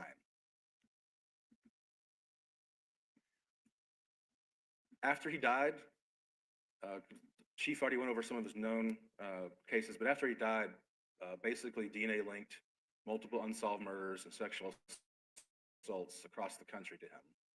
Between 2006 and 2017, they knew that they had a serial killer in these different jurisdictions, but they didn't know who he was. It wasn't until 2018, the very sort of infancy of genetic genealogy, that these detectives, some of them who are here today, got together and collaborated on how are we going to identify this guy. So they thought about doing genealogy, and they used Parabon Labs to send his DNA and build a profile, and then look for any relatives in the genealogical database. They found some distant relatives and sort of triangulated and sort of kind of built his family tree. And they said, this Brasher's guy's got a violent history. You should probably get reference samples to see if it's him. So they reached out to his family. They were able to get a reference sample. The DNA showed this. Yes, this is a close relative, probably a brother. So that. Sorry, I have to pause for 2 things. Number 1, yeah, and they lit the building on fire, or the building was lit on fire that Linda was in. It was a store. So that was crazy. And the MO is off because she was in her 40s, right? I thought she was in her 30s or 40s. I don't know. I have to go check. I think she was like, I want to say 43 or 47. You're right. I don't know why I blacked that out of my brain. It's probably because it's traumatic. He did. That happened. That absolutely happened. And you know what is okay? Let's pop in for a second. You know what's real fucked up about that? That was one of many times, right, that a person who did a crime got paid money for an attempt to punish them, if you will. Remember, I told you there was a shitload of rape kits that went in. So when the victims tried to sue for not taking care, it's not even like solving, just for not handling, for improper handling of their rape kits, for refusing to run them, for improper care of evidence. The victims not only lost, but then got countersued and had to pay the legal fees for the people who fucked up, the people who ruined their lives and ruined their cases. And you're right, that did happen to Polanco. I totally blacked that out of my brain, and now I'm mad again. But thank you for reminding me, because that shouldn't be. He needs to be repunished. And this whole, like, because he was Mexican, like, trust me, this place can be pretty fucking racist sometimes. So it doesn't surprise me that that was pulled out. But here's the thing. His race had nothing to do with that. This man was revered. This man, if it were wrestling, he would be considered Randy Orton. Polanco could walk into a police station, all right, and people would go, howdy, like take your hat off because he's such a badass. And then to find out he fucked up so badly, disgusting. God, that makes me mad. You're right. I'm gonna have to go back and look at that because he had like 3 or 4 cases against him. But I know that he had countersued or sued, and I'm so pissed. Like that he needs to be in prison. He needs to be in prison. Like, it's ridiculous. Ugh. At that point, they got a judge's order to have him exhumed out of Arkansas, and they retrieved biological evidence from the body to develop a profile for CODIS. And in 2018, that DNA testing confirmed that all of those unsolved up there and were all from Mr. Robert Brasher's. So he's good for the sexual assaults and murders throughout the 90s that he never had to stand trial for.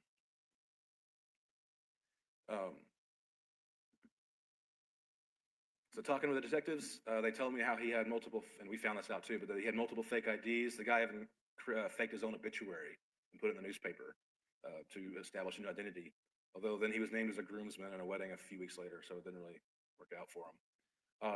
But he had multiple aliases, combination family names. He had known criminal history in multiple states. And according to his daughter, she was interviewed years later after this all came out, and she said, "Yeah, well, he would travel for work and was gone weeks at a time. That she didn't think about it back then as a child, but looking back, it was kind of odd. Her mom would ask her to call the dad by a different name at times. So we start researching this guy on our end. How is he related to our case? I'll take you back to December 6, 1991. The yoga shop murders occurs about 11 p.m. We start researching Brasher's, figure out what he's doing around this time, where he's at. December 8th, 1991, less than 48 hours after Yogurt Shop, Robert Brasher's is stopped at a Border Patrol checkpoint going westbound on I-10 between El Paso and Las Cruces. It was a random cold stop, just like anytime you go through a border checkpoint, except the Border Patrol agent realized something was up. He didn't like the way Mr. Brasher's was answering, seemed kind of suspicious, and so he looked into this guy a little further, ran his plate, and it showed to be a stolen car out of Georgia. It was stolen on November 29th.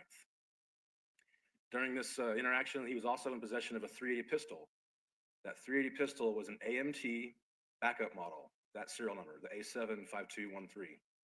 This is the same make and model identified by ballistics as the weapon used in the Yogurt Shop. He actually did evade from there. He was able to get back into his truck and drive down about a mile, but then he stopped and gave up. We believe he probably threw out any other evidence he may have had from the Yogurt Shop, possibly the 22, because there was very dark out there. There's no artificial light. So he's charged with auto theft and felon possession. It goes federal. He does about 4 years. However, at some point, the gun is released back to his father, which is not an easy thing to do. You got to jump through a bunch of hoops to get your gun back after a crime. but it is released to his father, because Brashers really wanted that gun back.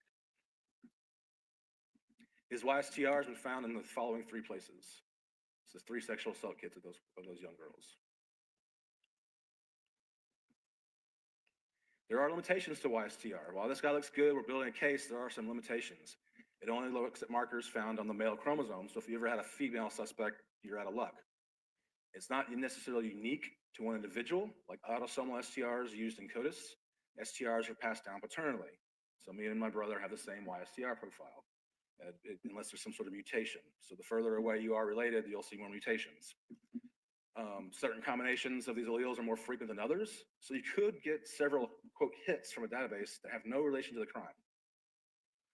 They're really good at eliminating suspects and donors, but are difficult for a positive ID. It's hard to get 100% or with certainty with just an YSTR. It's a statistical probability of how many people are expected to also have that same Y.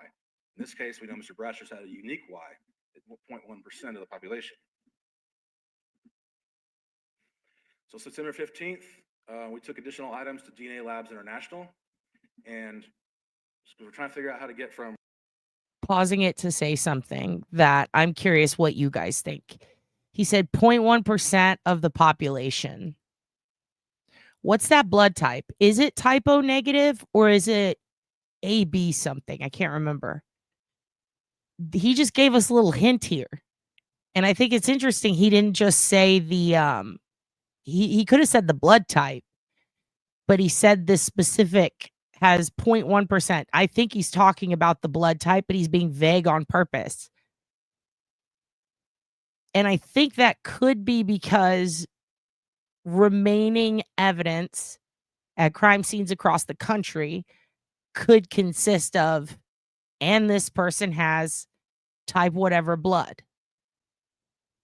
And I wonder if is it AB negative? Thank you, Claudia. Also, hello, Claudia. Claudia always has the answers. Claudia, thank you. AB negative, I think. That could, okay, I think you're right. I think that's more likely, right, than type O. I believe it was 2018.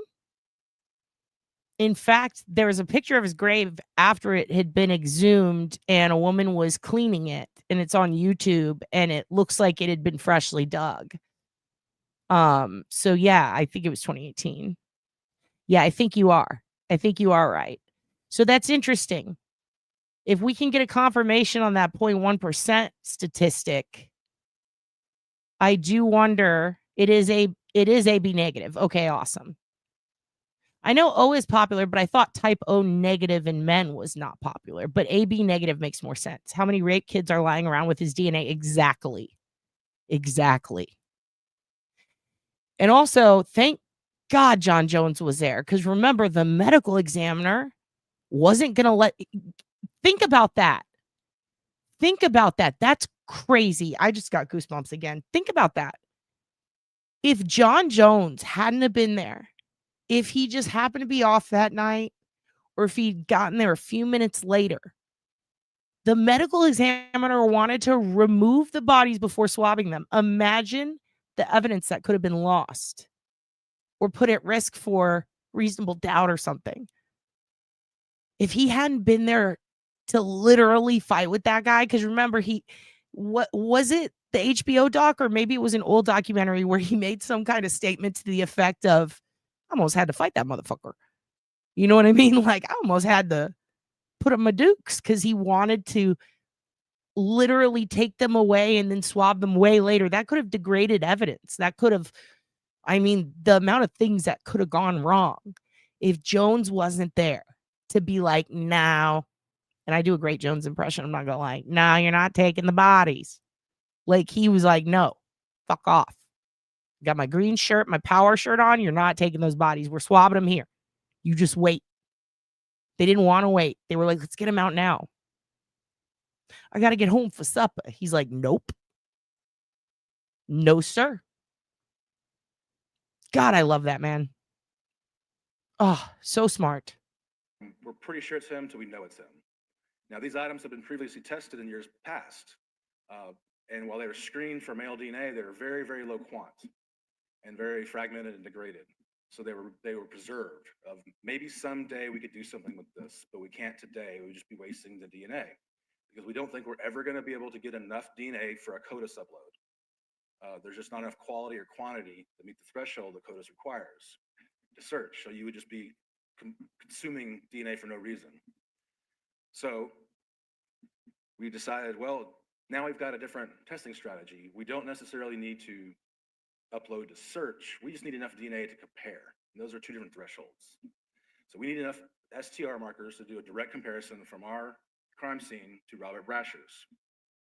So we identified some items that could be done, that possibly, and this was going to be it. We were pushing all of our chips on the table with this. This was going to be the last shot effort with some of this DNA. But we were pretty confident with the technology and the circumstances that this was going to be pay dirt. One of the things we retested was Amy's fingernail clippings from the autopsy.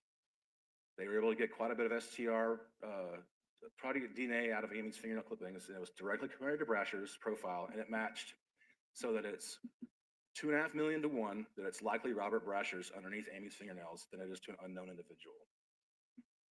September 22nd, DNA from Kentucky. Just so you know, today was the first moment we heard this. Now, the family had been told a few days ago, right? Imagine Amy is right above his head. She's on the left. She looks exactly like her brother. Get emotional. Imagine that. To find out she did that. Murder was directly compared to Brasher's, and at this point, he cannot be excluded. Final report is pending. They've got their DNA, but they got to do a little more work on it. But as at this point, it appears to be him, and our ballistics report is still pending. So just a bit about his MO.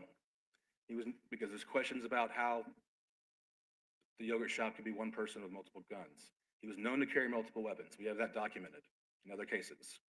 He's known to tie his victims, sometimes with their own clothing. He's known to sexually assault young female victims when given the opportunity.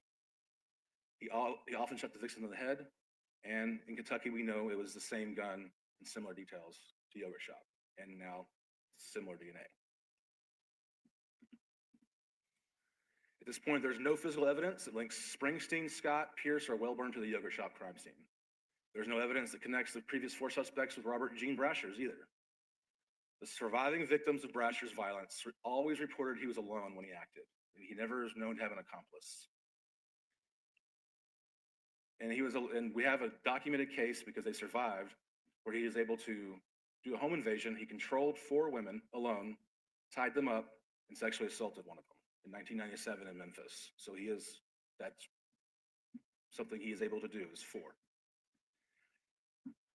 In 1999, after standoff with police, he ends up, and he had 2 guns during then, but he chose actually the lesser powerful one of the 2 to kill himself with. He used an AMT 380 model backup pistol with serial number A75213 that he was stopped with 2 days after yogurt shop. Same gun. Now, I just want to reiterate that this is a combination of technology, good police work from multiple agencies and cooperation, and timing.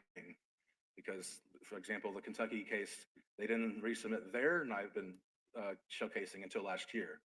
So this is something that could not have happened until 2025.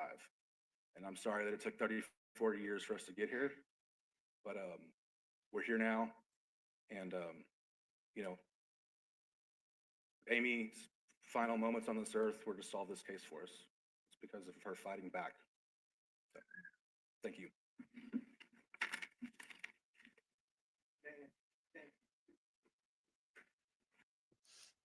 Okay.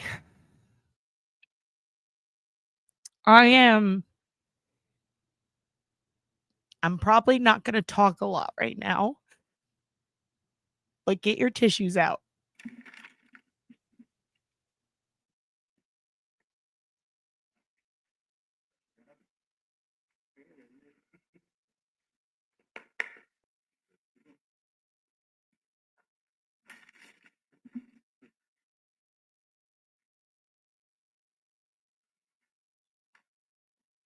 Thank you, Detective.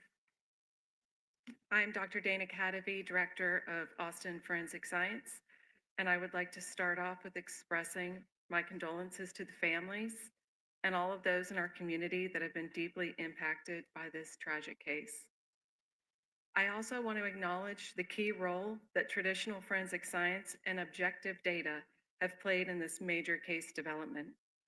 Austin Forensic Science and Austin Police have been actively working together, sometimes daily and hourly lately, along with dozens of partner agencies, forensic laboratories, and nationally renowned subject matter experts, leveraging this collective expertise and power, combining excellent police work with objective forensic evidence. I am confident in the totality of data generated to date because it has remained consistent. The DNA story never changed. That predominant unknown male Y profile that we first observed in 2009 as a partial profile is consistent with that full unknown male Y profile we saw in 2019. Despite advancements in technologies, despite being run by independent laboratories, by different analysts using different equipment and different procedures, the results were the same. The DNA story never changed. Yet, we still had no ability to identify the contributor of this unknown male profile. It wasn't in any databases that had been searched over the years. It wasn't until very recently when the South Carolina State Lab solved one of their own cold cases and entered their suspect's profile into the database that we had a hit to our unknown male subject. Thanks to the due diligence of South Carolina, we finally had the missing forensic piece, a known suspect and his DNA reference sample. From here, we could do direct comparisons of his reference standard to the samples collected at the crime scene. This was the piece that we needed. With these direct comparisons complete, we now have the data to indicate, with very strong statistical support, that Robert Brashers was indeed the contributor to intimate victim samples collected from the yogurt shop crime scene. Given the totality, the consistency, and the strength of these data, I am confident in the update that we're providing to you today. I want to thank you and introduce District Attorney Jose Garza.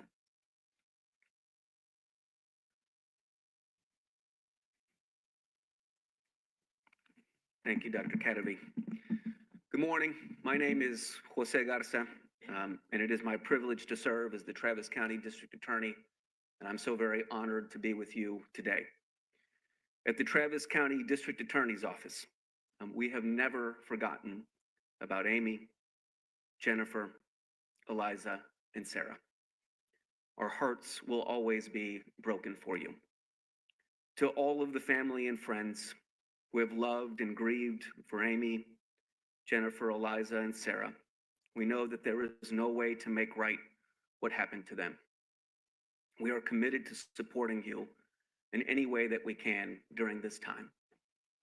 I also want to take a moment to thank the Austin Police Department and Attorney General's cold case units, along with the forensic and analysts who have worked on this case. As you have heard in great detail, they never gave up. The cold case teams relentlessly followed the facts and the evidence, along with help from law enforcement agencies across the country, and they, all of them collectively, are why we are here today. And we have a responsibility to remember the path that we walked to get here. In October of 1999, Michael Scott, Robert Springsteen, Forrest Wellborn, and Maurice Pierce, who were all between the ages of 15 and 17 at the time of the crime, were arrested for the murders. There was no physical evidence tying them to the crime. Mr. Scott confessed after an 18-hour interrogation. Mr. Springsteen confessed after a 5-hour interrogation, and both confessions implicated the other two boys. Both later recanted their confessions and said they were false and coerced. In 2001 and in 2002, Mr. Scott and Mr. Springsteen were convicted of capital murder. Mr. Scott was sentenced to life in prison, and Mr. Springsteen was sentenced to death. Mr. Pierce's case was dismissed in 2003 for lack of evidence, and he was released after spending 3 years incarcerated. The cases of Mr. Scott and Mr. Springsteen were eventually overturned in 2006 and 2007 because of constitutional errors during the course of their trials, and they remained incarcerated until 2009. In 2009, DNA testing found biological evidence that did not match any of the 4 boys, and on the eve of retrial, their cases were dismissed pending further investigation by the Travis County District Attorney's Office. I want to be clear. The District Attorney's Office learned about the results of this investigation less than a week ago, and the families learned about these results even more recently. We are so incredibly grateful for this investigation, and we still have work to do to review the findings of that investigation. I also want to be clear that the Austin Police Department's investigation is ongoing. As we stand here today, there are still investigative steps that are underway. That being said, the overwhelming weight of the evidence points to the guilt of 1 man and to the innocence of 4. The evidence points to the guilt of Robert Eugene Brashers and to the innocence of Maurice Pierce, Michael Scott, Robert Springsteen IV, and Forrest Wellborn. If the conclusions of that investigation are confirmed, the Travis County District Attorney's Office will take responsibility for our role in prosecuting these men, in sending 1 to death row and 1. I take it back. I take it back. You know what? Fuck it. I don't regret my vote for him. Holy shit. I just said, whoa, out loud to Dylan. He just walked in. Listen, I don't think this has ever been done in Texas. I don't think I've ever seen anyone admit fault to something so egregious in Texas. They will literally, even the old DA Margaret wouldn't admit it in an interview 2 days ago. I have a whole new respect for Jose for this. Holy shit. I was hoping so hard that they would say something about this. I'm kind of in shock right now. 1 to serve life in prison. If the conclusions of APD's investigation are confirmed, as it appears that they will be, I will say I am sorry, though I know that that will never be enough. We will take any necessary steps to ensure that they can move forward with their lives. So much time has passed, but it is never too late for justice. And the families of Amy, Jennifer, Eliza, and Sarah so deserve justice. Once the Austin Police Department has completed their investigation and transmitted the results of that investigation to our office, we will work with all of you to pursue justice through our legal system.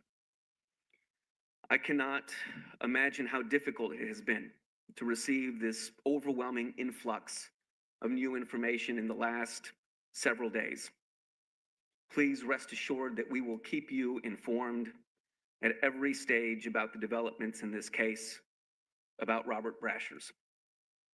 We will work with you to make sure that you have your day in court. Since 2017, Mindy Monford has doggedly pursued justice in this case from inside the Travis County District Attorney's Office and the Texas Attorney General's Office. Mindy, we are so grateful to you, and I hope you will please welcome Mindy Monford.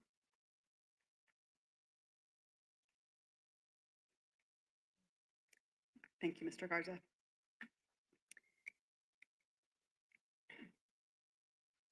Thank you to Attorney General Ken Paxton, First Assistant Brent Webster, and Deputy AG for Criminal Justice Josh Reno for establishing the statewide cold case and missing persons unit and giving me the opportunity to be standing here today. Their courage and leadership to address this need for resources in Texas shows what can be accomplished if we are willing to break down walls and collaborate for the benefit of victims and their loved ones. I want to recognize the members of the cold case unit that are here today because they didn't stand up earlier. You'll wave. They really work hard to help law enforcement agencies across the state of Texas with their unsolved homicide cases. Also, Brent Dupre, who is the Director of Law Enforcement for the AG's office. I want to say that he's been with me on this journey, starting this unit and also helping with the Austin Police Department investigation. And I don't think he ever turned down a request for lab testing if I said it was yogurt shop. So I want to thank him for that.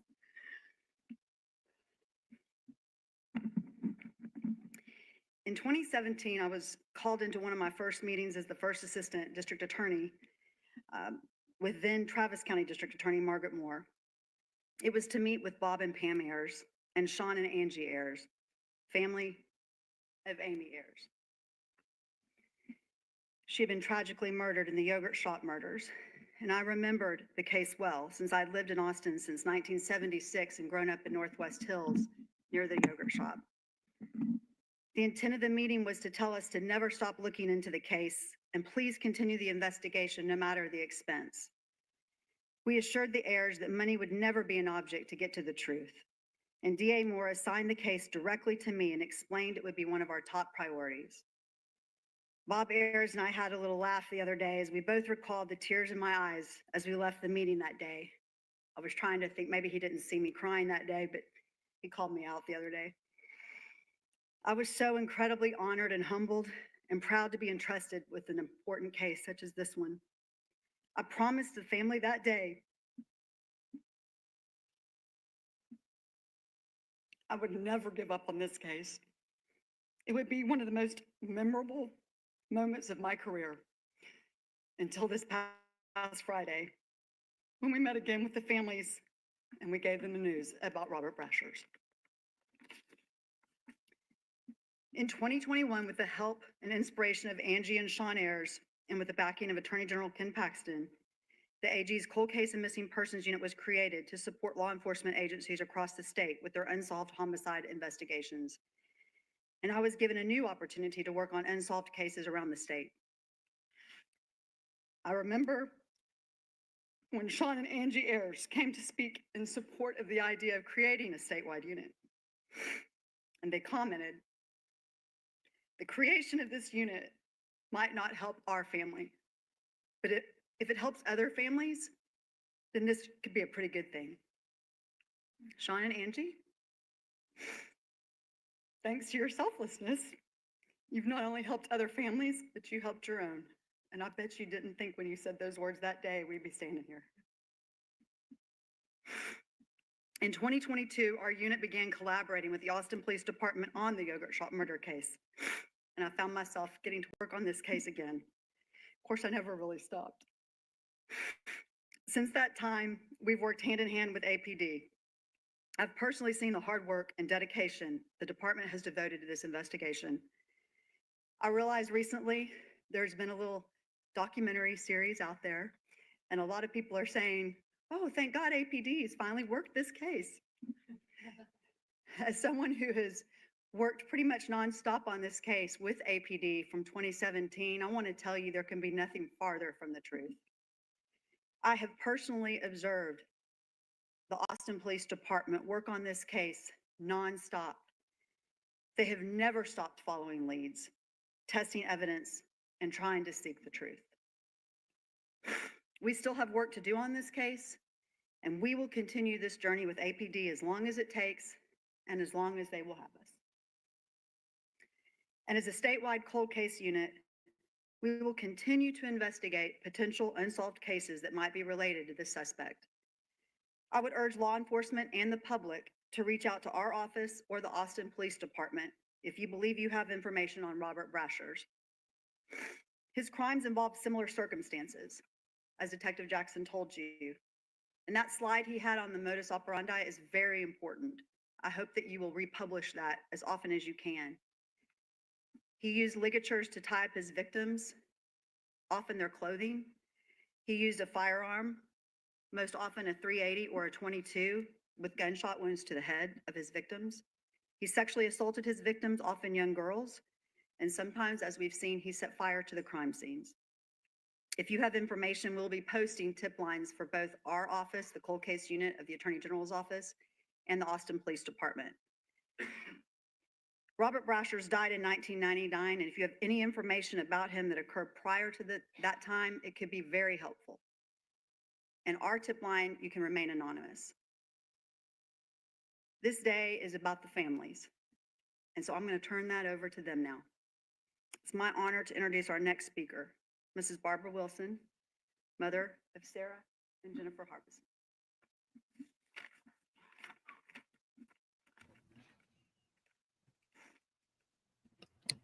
So I want to pop in here and say Mrs. Harbison at the time was a single mom taking care of her two girls because they lived separate of the dad while they were working on, I believe they were transitioning to have them all eventually in one place, or they had perhaps separated. I'm not sure what the deal was there.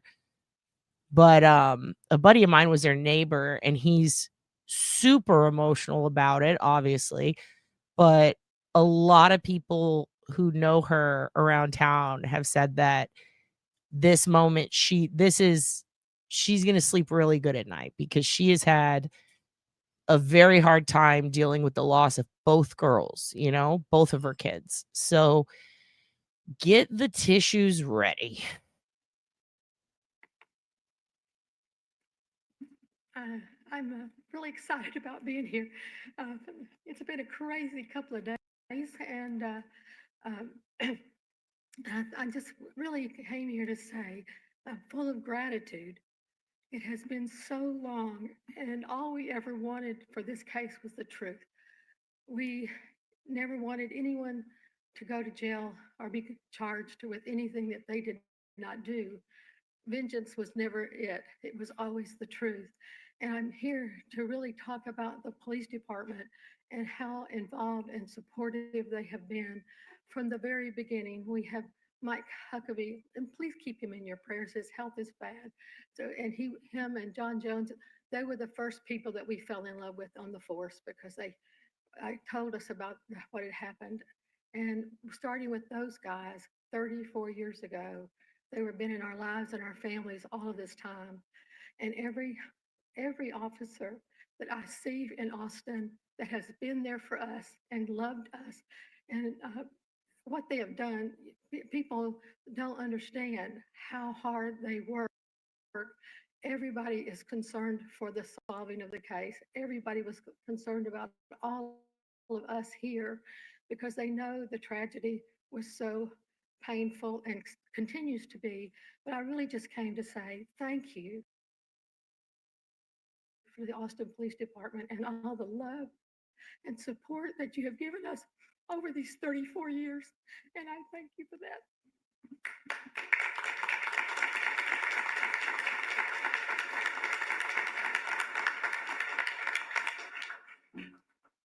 And next up, we will have Sonora Thomas, sister to Eliza Thomas.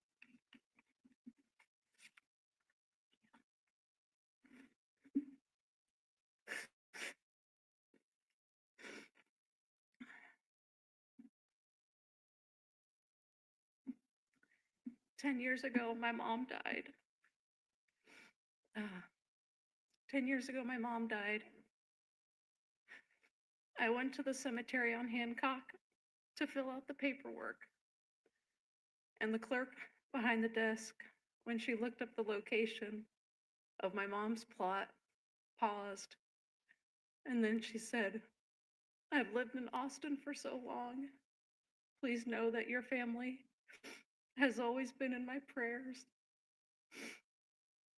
I hadn't lived in Austin for 20 years at that point, but it was such a comfort to hear this woman's words without even saying anything to her about who I was. The outpouring of love from strangers because of these tragic circumstances has taught me about the nature of humanity. Living through something like this, you would think that I'd feel worse about humanity, but instead I feel better. When I think about those early days, I think about Nell Myers, Bernalee Carr, from People Against Violent Crimes, coming to our house, taking us out to lunch. They even took me, a 13-year-old girl, clothes shopping. Dawn and Susan Cox from the Christie Center let my mom sleep on the couch when she was too scared to go home.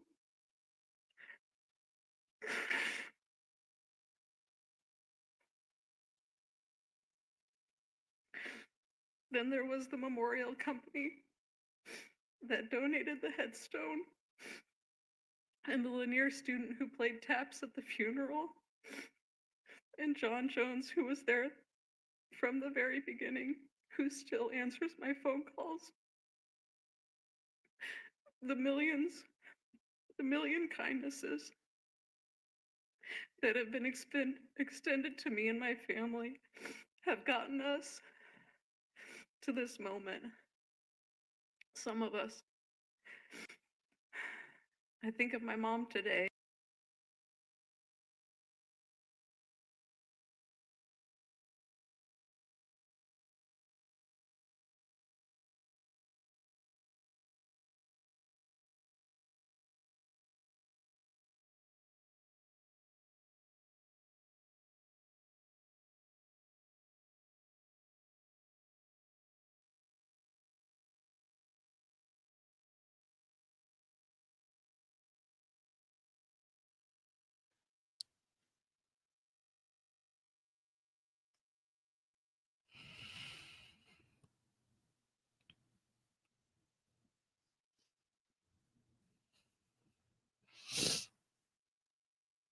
Okay. Well, everything paused. Did you just? Okay. Well, hey guys. I'm not sure what happened. There are nodes, I guess. Pause it. Sorry about that. There are nodes. There are nodes. Megan, thank you for the super sticker. That is going to go immediately towards tissues because I'm out. Yeah. Nodes at the most inappropriate time, and it was frozen, and I apologize. And thank you, Megan. We are going to have to do some Big Boy on the Roof eventually because I am so sad, but also so grateful. And when I tell you, whew, this woman, very strong. She was 13 years old. This was her older sister. Her parts in the documentary, not gonna lie, fucked me up the most. Her and the brother of Amy. I apologize for the notes. We are just gonna go back a tiny bit. But yeah, Sonora is, you're right. Somebody up there said she's a therapist now. This is her, yeah.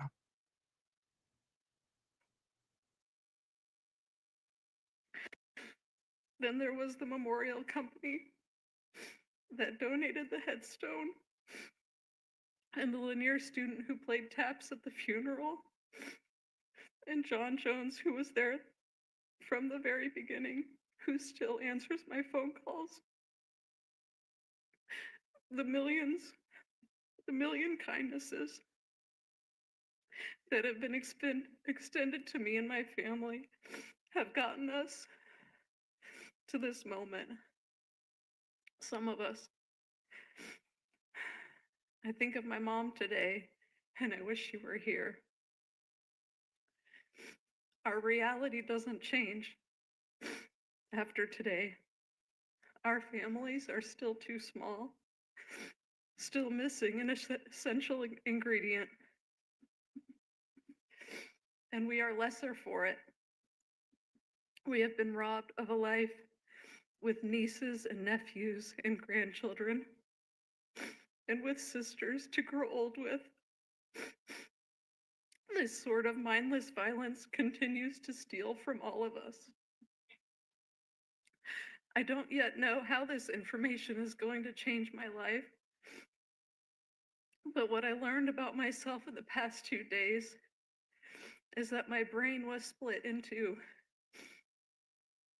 One part of my brain has been screaming, "What happened to my sister?"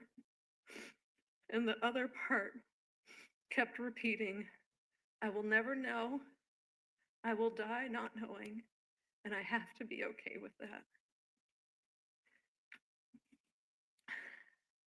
On Saturday, those two parts of my brain started melting into each other.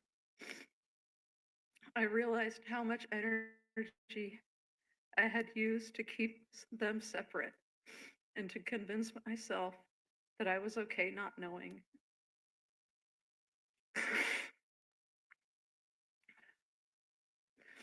A few weeks ago, a reporter asked me, "Do you think this will ever be solved?"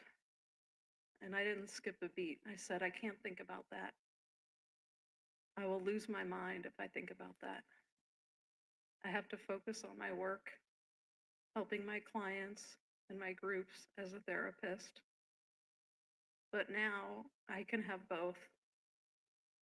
I know now what happened, and that does ease my suffering. And I can continue to pass on all the kindnesses that have been shown to me over the decades and hope that I can ease the suffering of others." Thank you so much.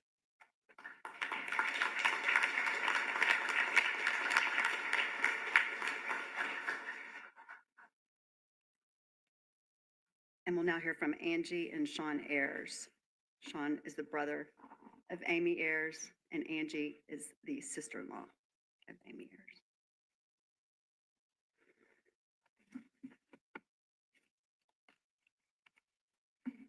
I'm old school. Thank you for letting us have the chance today to speak. We greatly appreciate it. My name's Sean Ayers. I'm the son of Robert and Pam Ayers, Amy's big brother. I'd like to first thank God for giving us all the strength and perseverance for the last 34 years to finally have a little end to it. At one point, I want to pause and just say, yeah, this is the one that's going to get you. This is the older brother of the youngest victim, who is literally right above his shoulder and looks exactly like him. Also, I just want to point out, seeing this man sitting in a room in the documentary with his wife, surrounded by true crime nerds. Imagine all of us encircled in a room and he's sitting there having to listen to all of our theories. I felt for that man. Okay. Because not only was there a PI there, and they asked, they said, yes, all of you strangers who, some of you are just, you're just like me, just a fat ass sitting at a desk online looking through web sleuth shit. Some of them were DNA nerds. Some of them were, OSINT queens. Some of them were, dudes that worked in digital forensics. People from all over Texas came together to sit in a room and brainstorm, how can we solve this case? And when I tell you some fucking nerds in there, no offense, but Jesus. And some of them were conspiracy theorists. Like, there were people in there like, okay, but maybe. And then they would just say the dumbest shit. And the fact that he sat there and listened to all of it and took it in and was willing to hear everyone out. When I tell you this man has been through hell, this man has been through hell. And he did it for his little sister, and we love him, and we love his wife, who pushed for communication with the detectives again after, there had, been some issues with learning about what's going on with this cold case. So this is a big one right here. And this is the one that made me bawl. I'd given up on God, but he never gave up on me, and I am thankful for that. Thank you for the persons that leaked information to the media. Thank you for the bombardment of texts and calls we got minutes after we found out from a face-to-face meeting with APD. And by the way, remember I told you that he gives an ass chewing? He gives an ass chewing. And it's well deserved, and I don't blame him because somebody from the department leaked the media. I don't think it was anybody here. Somebody leaked it to the media, and he's going to tell you why. He's pissed off at that, and I don't blame him. So I'm going to go back a little bit, but this is well deserved. I saw some people in comments getting all irritated about it. Everyone can just sit the fuck down because this man has every right to be pissed. I'd like to first thank God for all giving us all the strength and perseverance for the last 34 years to finally have a little end to it. At one point, I had given up on God, but he never gave up on me, and I am thankful for that. Thank you for the persons that leaked information to the media. Thank you for the bombardment of texts and calls we got minutes after we found out from a face-to-face meeting with APD. Thanks for being responsible for some of the parents being called by media before they got the chance to have their face-to-face with APD. Thank you for forcing this press conference to be moved up, so we all had to rush to put our thoughts and words into a moment we've been waiting 34 years for. You should know better. This has to stop.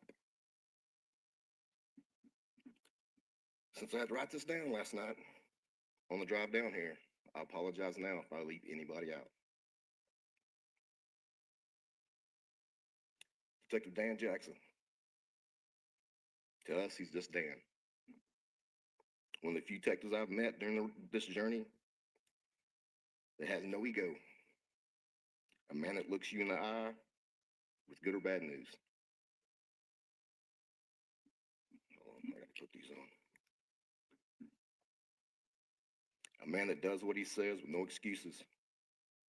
A man that treated the girls and families, in this case, with respect. A man that turned down multiple promotions to stay in the cold case unit and on this case. Please take some promotions now. You deserve it. He did his job, not for credit for himself. He did it for the answers, the justice, and a little peace for the people this case has touched. And boy, did he get it done. Thank you, Dan.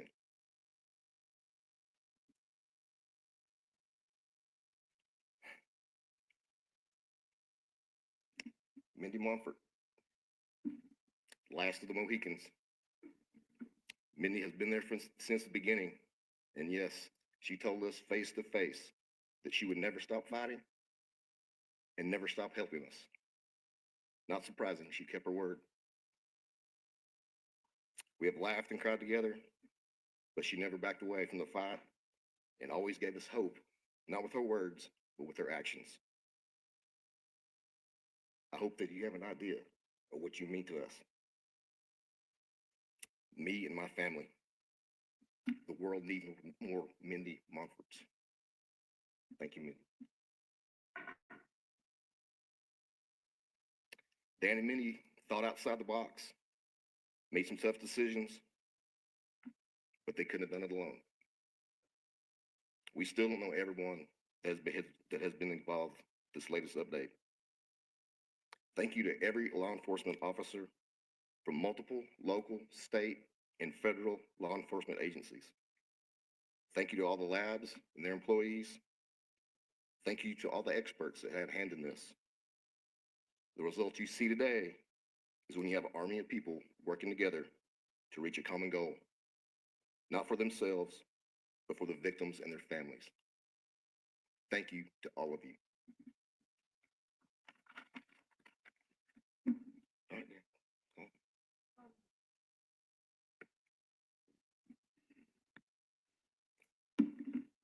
And the last one, the spark that lit the fuse, the love of my life, the mother of my children, and a badass of a human being, Angie Ayers. She is the reason I'm standing here at this press conference today. She's the reason this case is not in a box somewhere at APD. I asked for her help, not knowing what I was about to witness. With no experience, no idea where to start, what to do, she went to work. She started making phone calls to everyone that would listen, and the ones that didn't listen, she made them. She was a thorn in the side of many detectives, but she eventually gained the respect of all of them. She didn't take no for an answer.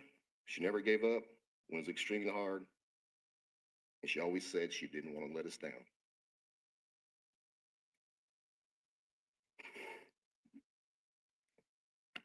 You never let us down. She's not a detective of any kind or legal counsel, but at this point, she could be a damn good one. I'm proud to be called her husband. I can say I never can repay her for what she has done. I'm gonna spend the rest of my life trying. I love you and thank you. To everyone that's ever sent an encouraging word by card, text, email, or face-to-face, thank you. It means a lot.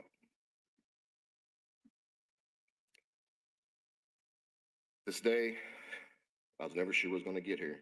This chapter will close soon, but we're just getting started. You will see.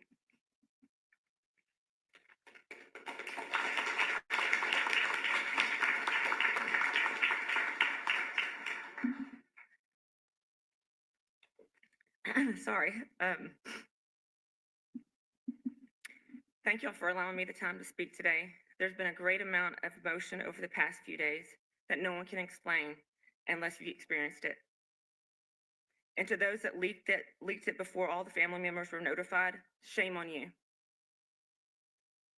This has never been a story to us, these families. It's always been our lives, and we were forced to share it with the world. And the one day that we were trying to cope with it and take a breath, you took that from us. I hope that you never have to endure the pain that caused. With that said, I've already been introduced, so I'm sorry. I'm Angie Ayers, wife of Amy, who's the brother to Sean. I'm sorry, wife of Sean, brother to Amy. My journey started 2 days after this murder. I was actually friends with one of the Harbison's cousins. I did not know from that day forward I would be connected with this case for the rest of my life.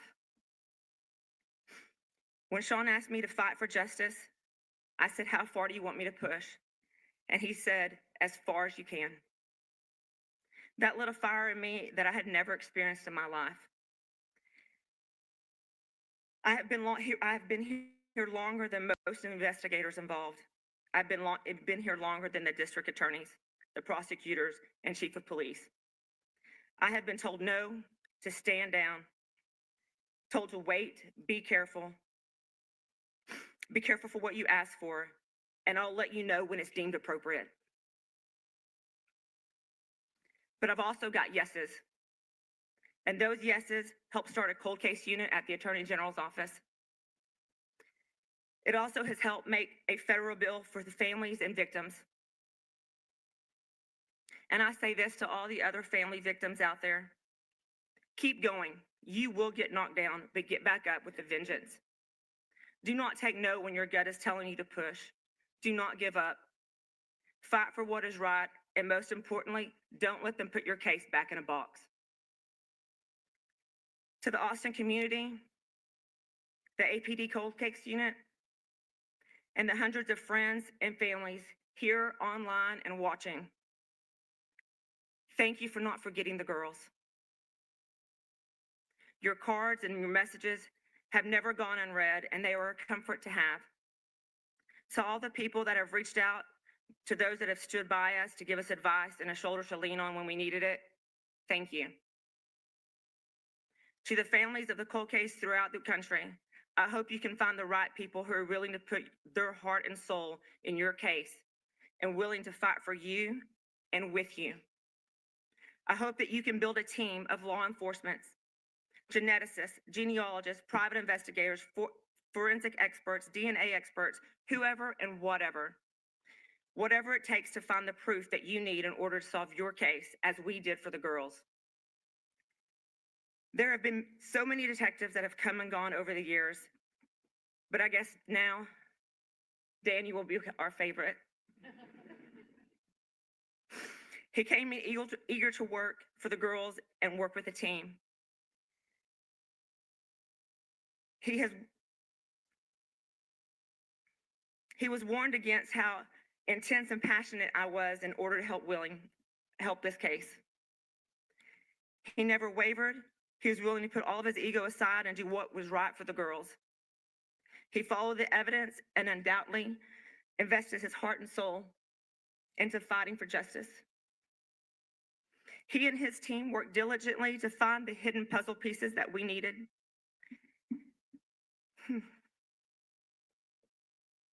Dan, what you have done for Sarah, Jennifer, Eliza, and Amy, there is absolutely no way that we can find the words. There is not a proper way to show our gratitude.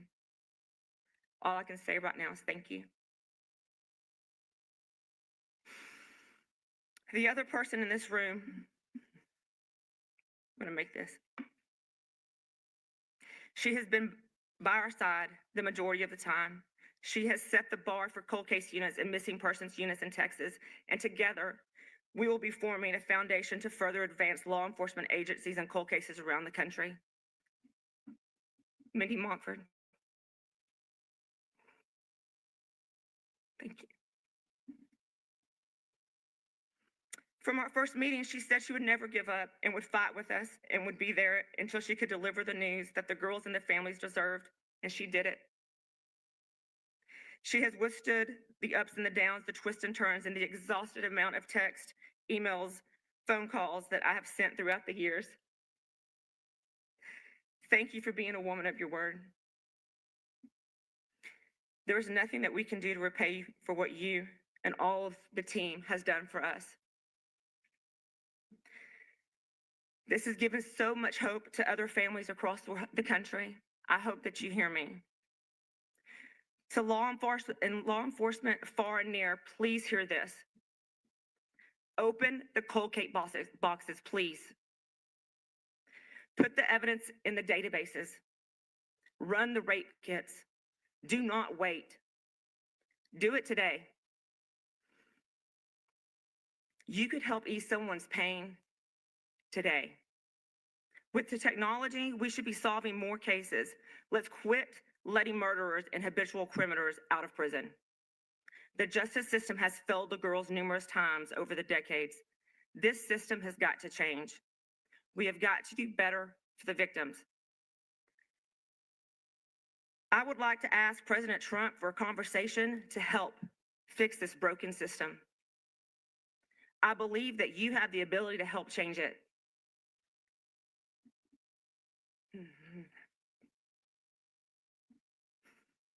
To the families of the girls,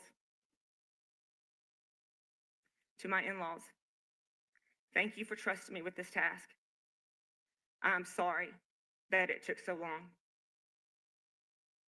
I hope that this helps heal part of your broken heart. The pain that you have endured over the decades can never be healed, but I hope you can stop asking who did this to your girls. To my son, to my daughter, I'm sorry that you were thrown into this. I'm sorry for all the intense moments, all the meetings and frustrations you have witnessed and had to be a part of. But I hope that you can see that your aunt and her friends were loved, and it was all worth it. To my husband, I'm sorry. I have seen you suffer in more ways than people will ever know. You've always been the strong and silent one, but sometimes in the silence, it's the one who's suffering the most. I'm glad I was able to keep my word. I was able to help you and our family find justice. I was never going to give up.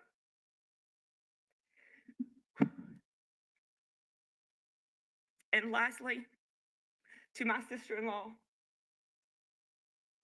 Amy Ayers, I'm so honored to have fought next to you. But you can rest easy now, sister. I've got it from here. I will continue your fight to help other victims.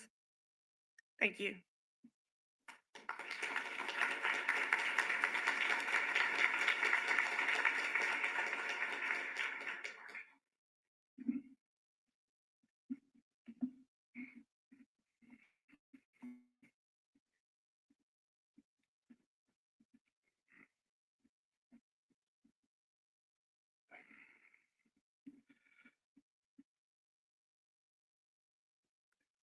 This case has always been defined by its victims, and the enduring pain is especially clear today. I want to say how much I appreciate the grace of all of the families over the years. You move me. I know you move everyone in our earshot. So God bless you. I also want to say again, before we go to questions, I want to say from the bottom of my heart, on behalf of the families and on behalf of the people of this city and those that care about justice, thank you to those who have brought us to this point. We've not, we've treated today almost like we're in church, but I think it is appropriate for us to ask you to stand and recognize you for the valiant work that you've done on our behalf. Cindy, Doctor? You know, I was trying very hard to figure out what this feels like because it doesn't feel like a normal press conference. Does it have the normal markings of a press conference? Yeah. I'm crying a lot. Shut up. David McQuarrie, what are you doing here? This is my buddy David. Hi, David. I am standing on business right now. What are you doing here? How did you find this channel, dude? You guys, David is my very talented friend who's a comedian who used to write for The Onion. Heard of it? You know, all the funny shit you would read and see on The Onion? There he is. Very, very smart man. David, put the name of your cartoon. You still making your online tune? Put it in the chat. I want to share it with everyone. He makes a really hilarious animation. And yes, everybody fucking loves The Onion. He's a fantastic comedy writer and comedian. In fact, we started around the same time and we called him the young guy. He was the young guy. He was the youngest. Yeah. He is very smart. He's probably one of the smartest people I know. No, we're breaking into a serial killer murder conference after 34 years, so I can tell people that David is a very talented young man. Oh, I love you, David. Oh, that's so crazy you're here. I miss you. Dude, last time I saw him was when Danielle passed away. In fact, David, remember that guy screamed at me and threw a metal object at my head that day. That was probably, I was going to say second, but probably the 7th time a crazy person has lunged at me or threatened me in some way in Austin. Damn. Good to see you here. Oh, your ears got, oh, fuck, I forgot the sound was off. In fact, I even purposefully adjusted the sound settings to not do that to you, so I apologize. Hello, David. How old is that? Oh, outside gyms. Yeah, it was outside gyms. That guy yelled at me and he threw a metal thing at my head, nicked my ear. That was weird. He said did he say he was going to kill us? I don't remember. And I was very confused. And then was it you or Michael who told him one of you guys said he looked fat or something after that? One of y'all had a sick burn against him. That was very funny. Like after the fact as we were speeding away. Yeah, The Onion is the best. Does David know about Big Boy on the Roof? I feel like we do need an emotional healing break. He had no shirt. Yeah, he had no shirt.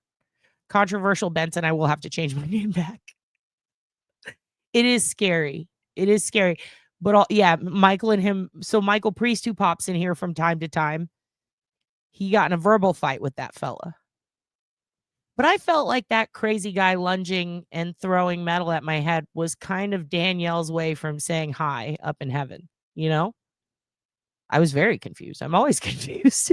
What else is new? What are we doing? Oh, it's good to see David. You ready for a cleanse? We need a cleanse because this shit's so sad. Oh my God, I can't stop crying. And it's meant to be sad. It's a murder press conference.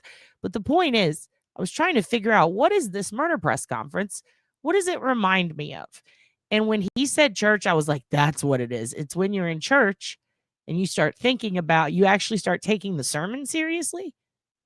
You know what I mean? Like, because most of the time you're just going, okay, yada, yada, let's get on with this. Let's do our, depending on where you are, Hail Marys and Our Fathers, or yes, I'll just tell you I'm saved again, or, something like that. Yeah, give me the snake, I'll hold it, and then we'll leave. But when you actually pay attention and then it hits, when the preacher's cooking and then it hits, and you're just like, oh, I can apply all these things to my life selfishly. And now I'm starting to feel, what is that? Oh, guilt. And then you just start bawling and you're just like, man, it feels awful to feel again. It's that moment. That's what the press conference feels like. But at the same time, you have joy for some reason. And then they start singing. And then you're like, what is this song? And then everyone's singing it. And then you're happy. And you're like, I've got joy down in my heart or some shit. Waves of mercy. I can only imagine. You're just like, all of a sudden, audio adrenaline is playing. And you're just like, yes. So it's a mixture of extreme guilt and extreme joy. And you're like, what is this feeling? It's extreme guilt and sadness because of this horrific situation, but it's also joy that it's finally over and they've solved it and they're going to get more. Oh my God. True crime press conferences are so much like church. I don't know if that's a good thing or a bad thing, honestly. But I'll tell you what I do know is a good thing, a cleanse. It's time for Big Boy on the Roof. Get on the roof. I ain't never see a big boy get on the roof. I ain't never see a big boy get on the roof. I ain't never see a big boy get on the roof. Big boy ain't getting on the roof. Never see a big boy get on the roof. I ain't never see a big boy get on the roof. I ain't never see a big boy get on the roof. Big boy ain't getting on the roof. I ain't never see a big boy get on the roof. I ain't never see a big boy get on the roof. I ain't never see a big boy get on the roof. I ain't never see a big boy get on the roof. Never seen a big boy get on the roof. I ain't never see a big boy get on the roof. Big boy grilling on the roof. Big boy grilling on the roof. Big boy ain't grilling on the roof. I ain't never see a big boy get on the roof. I ain't never see a big boy get on the roof. Big boy ain't climbing on the roof. I ain't never see a big boy get on the roof. How you do it like that? Damn, you got tools on your back. Climbing on the roof. I ain't never see a big boy get on the roof. I ain't never see a big boy get on the roof. Shit, big boy get loose. Shit, big boy get loose. I ain't never see a big boy get on the roof. I ain't never, oh shit, he's on the roof. I ain't never see a big boy hop on the roof. How you do it like that? Look, shit, you just make a back. Shit, pick up your back.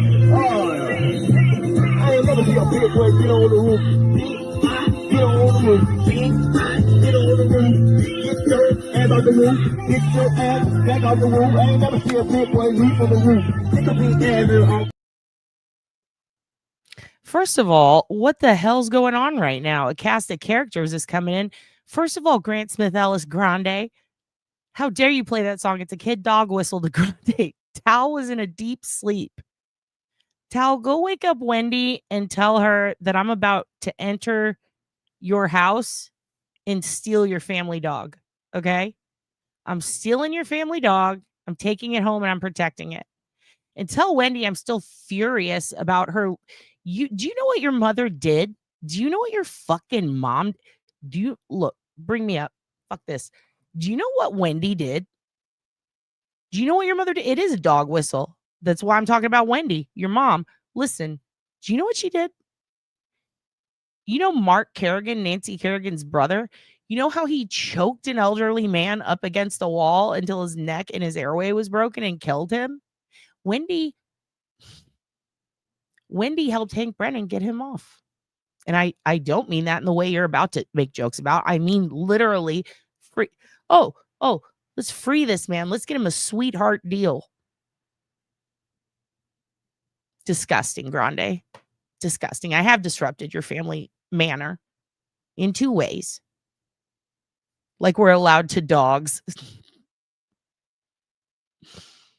How dare you? You're disabled, right?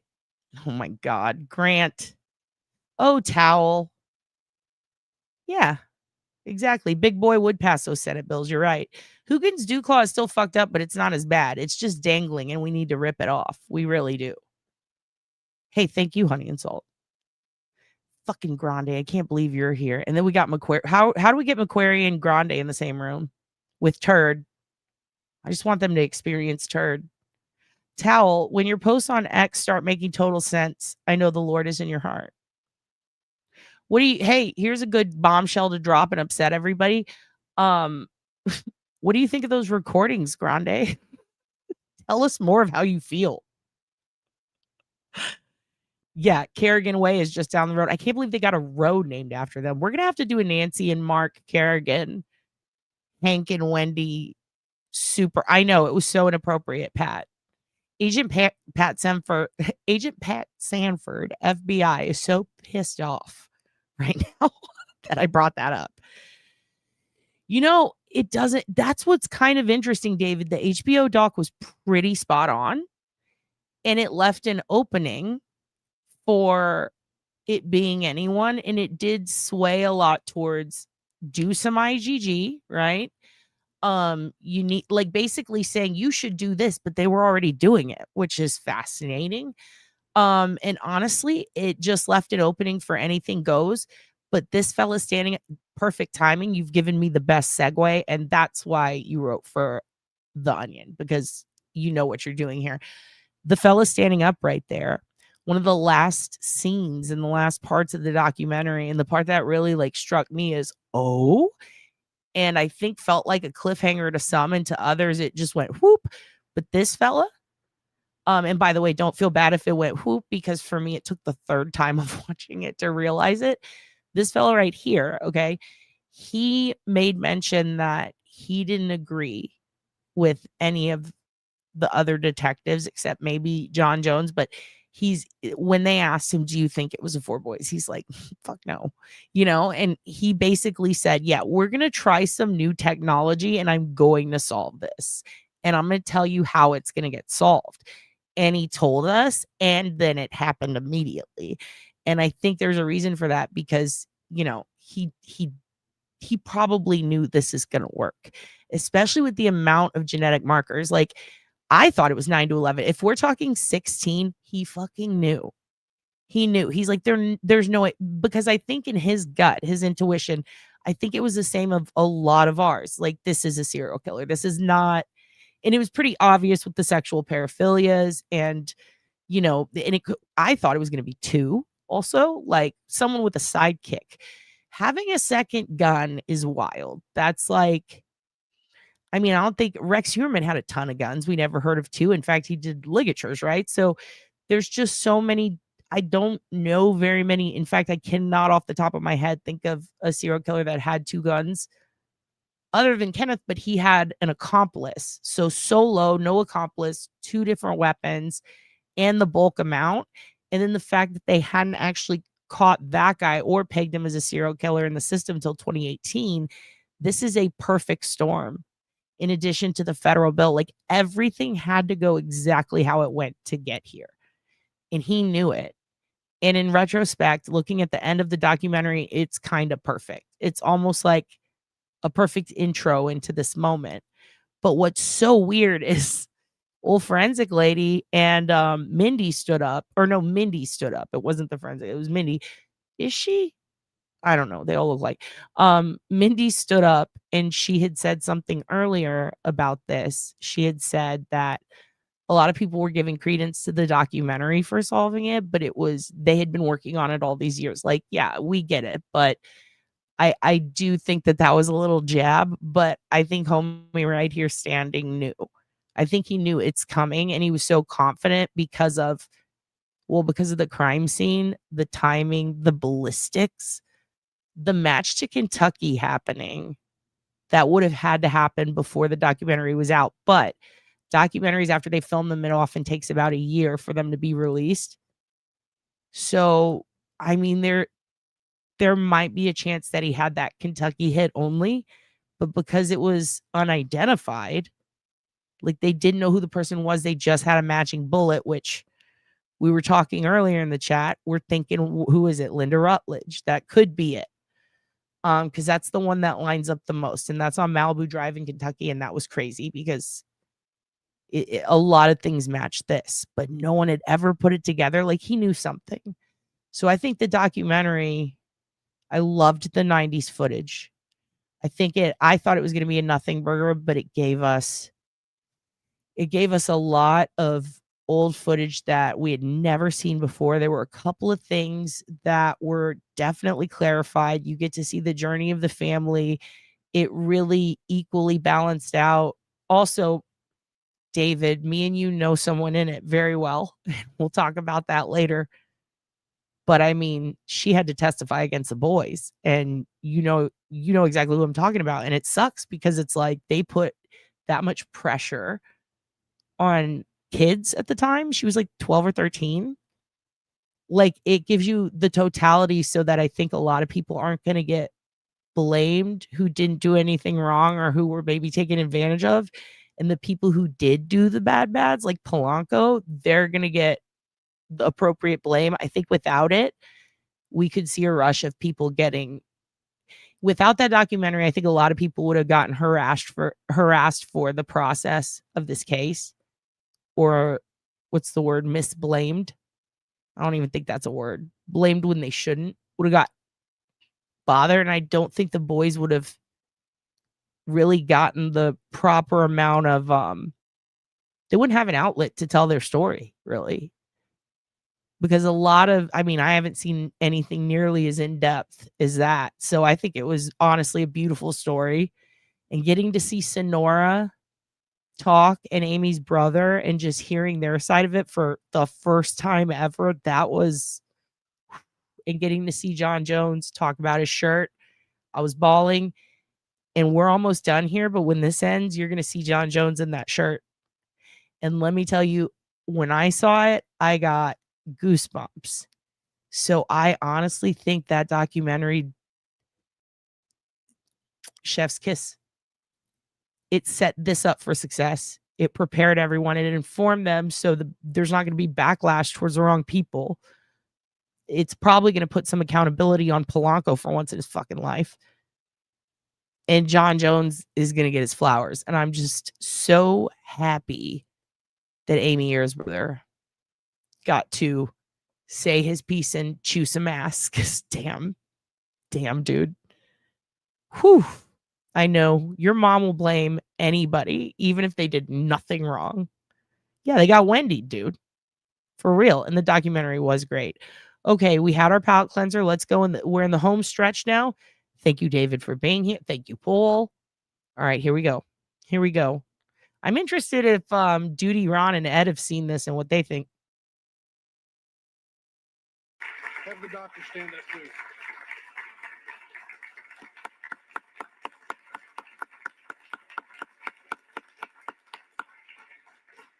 And on behalf of the city of Austin, I also want to say thank you to all of the law enforcement agencies and groups that have been helpful in this. The detective called you out and by name, and you humbly and kind of stayed in the background, but we deeply appreciate what you've done because you've created hope.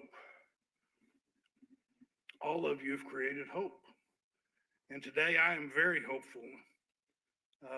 My hopefulness is that we can turn a page as a community and hopefully a final page. The final page on a horror that marked a very different time in Austin's history. I believe we can take heart in our growth and our progress and our strength as the city.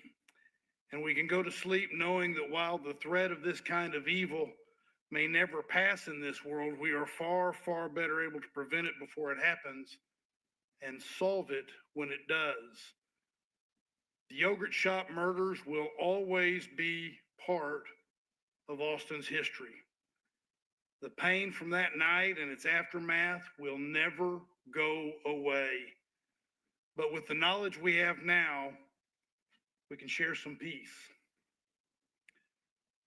God bless Amy, Jennifer, Sarah, and Eliza. They will always be a part of our city's identity. God bless their families, and God bless Austin. We'll now be happy to answer some questions. I'll turn it over to you.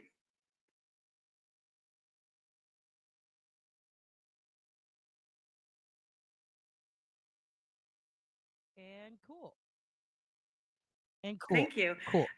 We'll Cool, get cool, started cool. in just a second, opening the It floor. froze. It froze. I don't know why. I'm going to speed her up a little so we can get to John Jones and his shirt.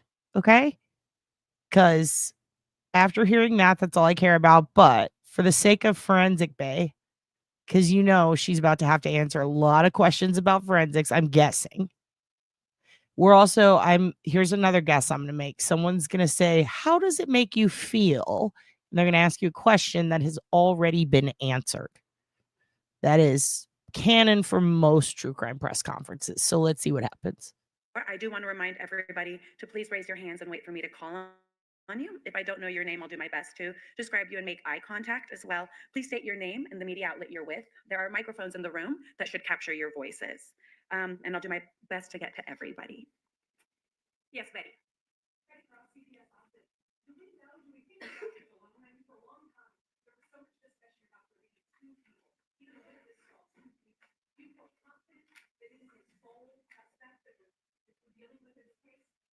Sure. At this point, there is no evidence that he had an accomplice. Okay, so it is so hard to hear her. Their microphones are not working. You could see old Rachel Berry face because she looks like Rachel Berry from Glee. You could see her look around a bit confused. Then I realized, oh yeah, I sped it up. That's why she looks like that. But also hard to hear. So I'm gonna try to decipher what they're saying for you because all the streams on this are major suck. All right. So yeah, Betty is speaking from within a blender. All right. She is inside of what is it? I'm in this nutshell. How did I get in this nutshell? That's right. It's another Austin Powers reference. So she asked about an accomplice. Let's just say that because that's what I heard and that's what he responded to. So let's see. All of his crimes that we know of, he was alone in all of them, and he was able to accomplish things alone, similar to what he did in the yogurt shop, but in other crimes as well. So we have no evidence at this point that he had somebody with him.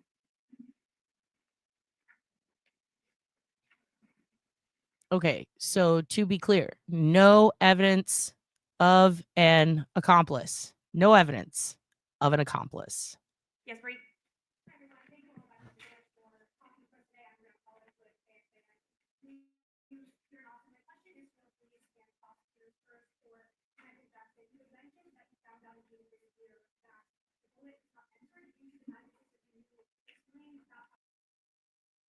All right, so she's asking about the bullet being entered in a database and basically having to re-upload it so far.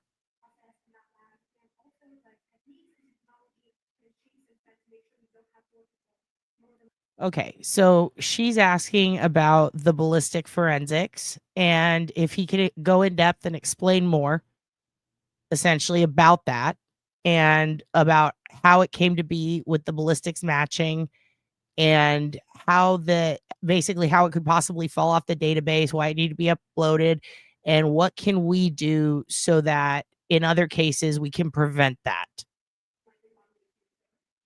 So it had been entered at least twice before.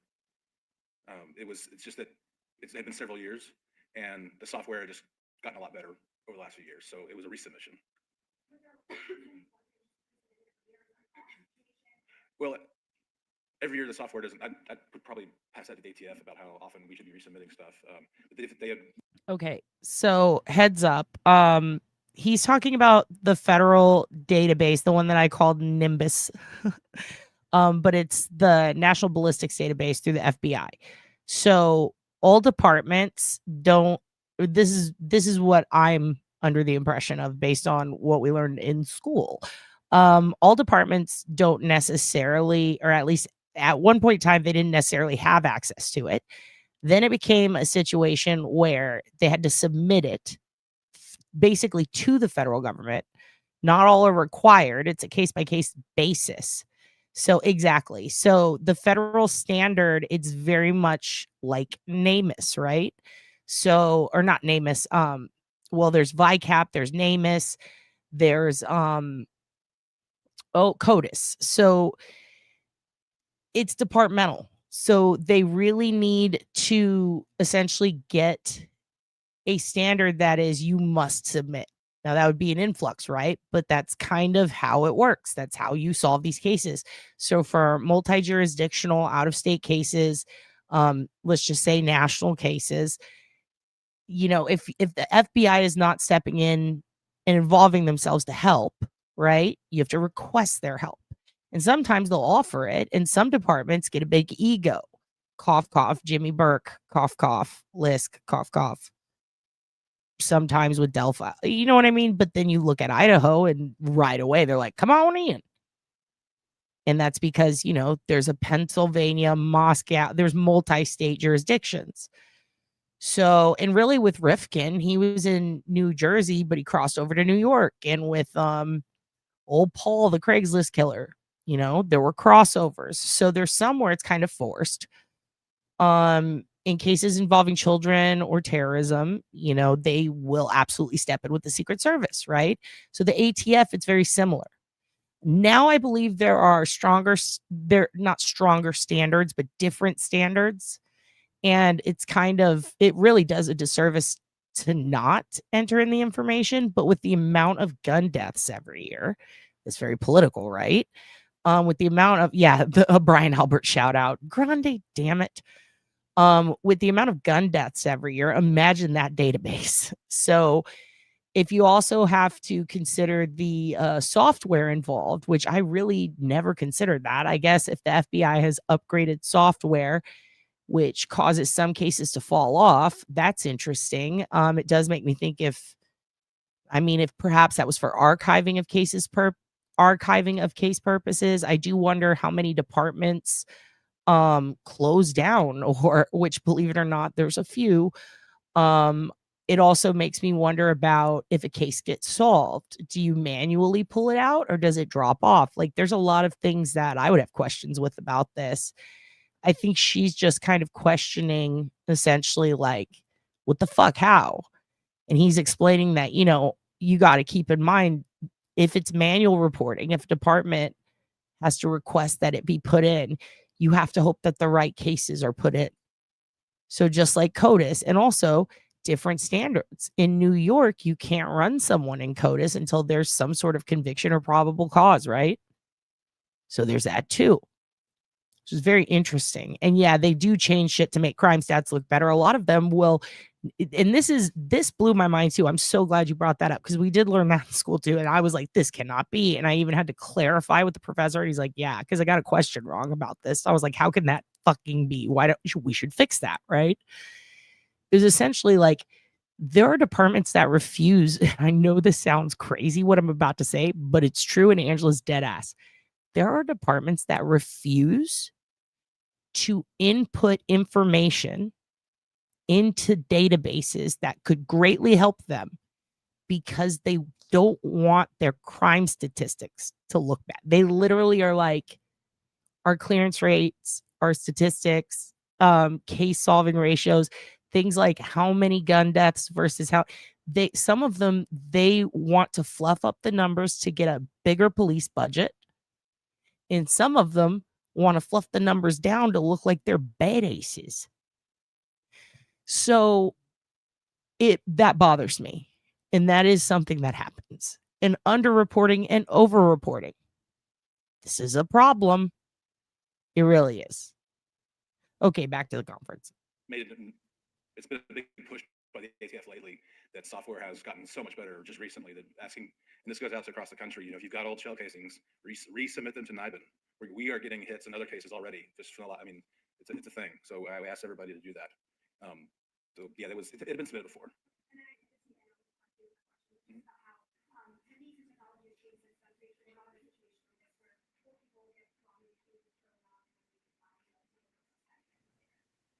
She's asking about how technology changed and something about how it affects cases like this where 4 people were wrongly accused. I think what she means is, can you resubmit to make sure you have the right people in? Like, is that something that's going to happen one day? Because if you think about it, that's a great question. I'm sure the Innocence Project would love those statistics. But could you imagine if they resubmit how many how many people could be exonerated who are in prison for something that they did not do? Ooh. Sure. You're talking about confessions, Brianna? So I think it's, I think about over the span of my career and the way that when you look at the way evidence has changed and through science and technology, so has using evidence-based practices to get to investigate a case. No cases are going to be closed solely based off of confession. We need other evidence for that. And so that has changed and things have changed since then. We're going to go with Austin next and then Rudy.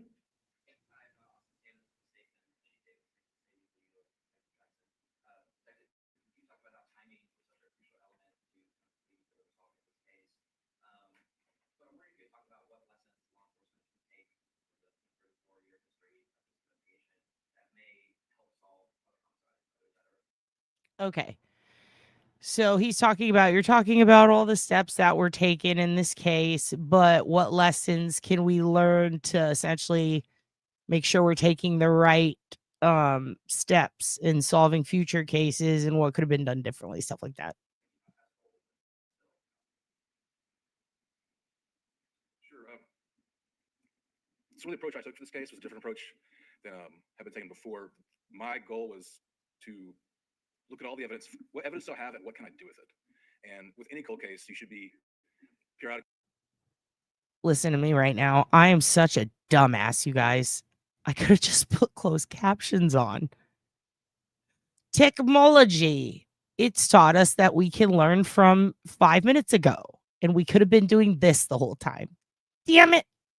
Reviewing and asking yourself that question.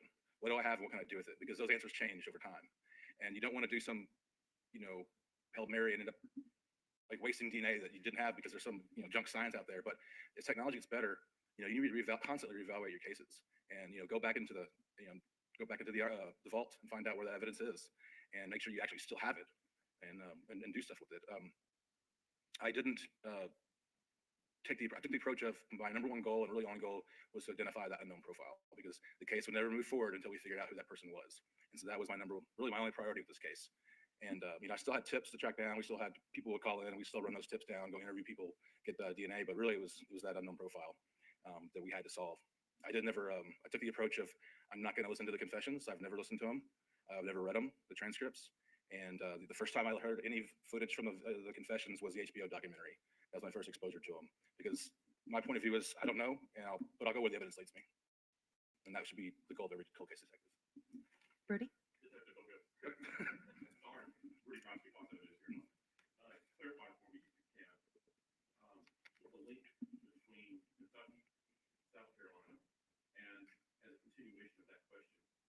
Have we been able to explain why Crashers was here in Austin? Was there a path? We know about El Paso. Was there something that brought it off? Okay. I'll answer that part first. No, we don't know why he was in Austin. We have found no connection to Austin. Why he took this route, we may never know. I don't. This is not if you were going from. We know he was in Georgia on November 29th because he stole a truck there in Marietta, Georgia, and then he's in El Paso or Las Cruces. Austin's not the most direct route. So, if he'd taken the most direct route, he would actually skip around Las Cruces. He would go into northern New Mexico to whatever town in Arizona his dad was at. But if you come through Austin, you have to go through that checkpoint to get in Las Cruces to get to Glendale. But why he was here, we're still searching for that answer. And what was the second question? Oh.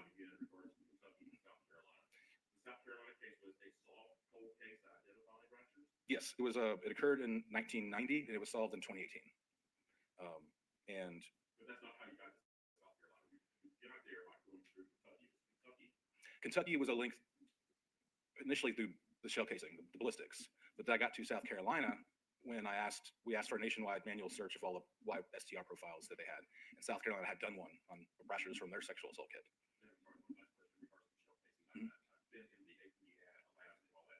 What matched the gun? Was it the grooves on the shell casing? Was there a cut that is a possible match to the gun? Okay. He just asked about what matched in the Kentucky case.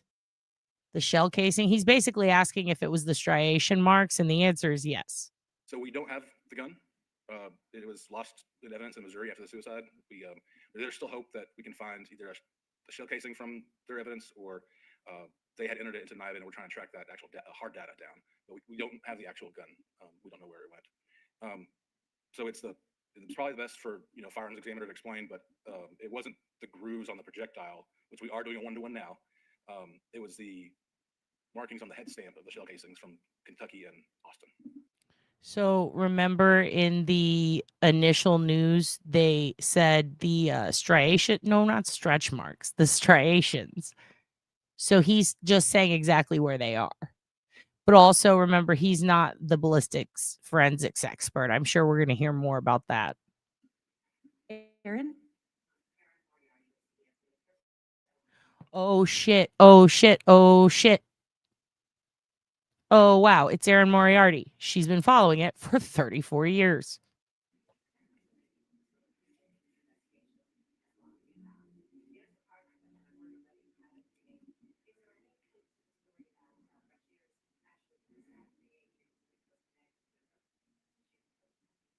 It's the same make and model. Because we don't have the gun, we'll probably, unless we get a shell casing, there will be no way to compare. So we know the gun he got stopped in on December 8th is the same gun that he killed himself with 8 years later.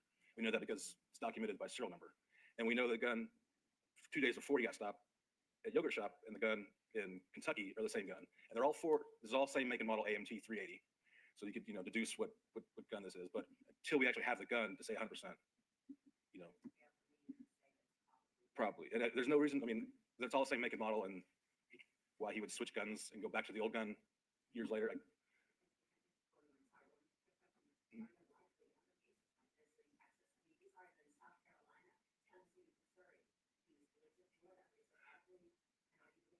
So I would say it is likely there are other victims out there, whether there's murders or sexual assaults, because of what we know of him when he was not in prison, he was committing heinous crimes.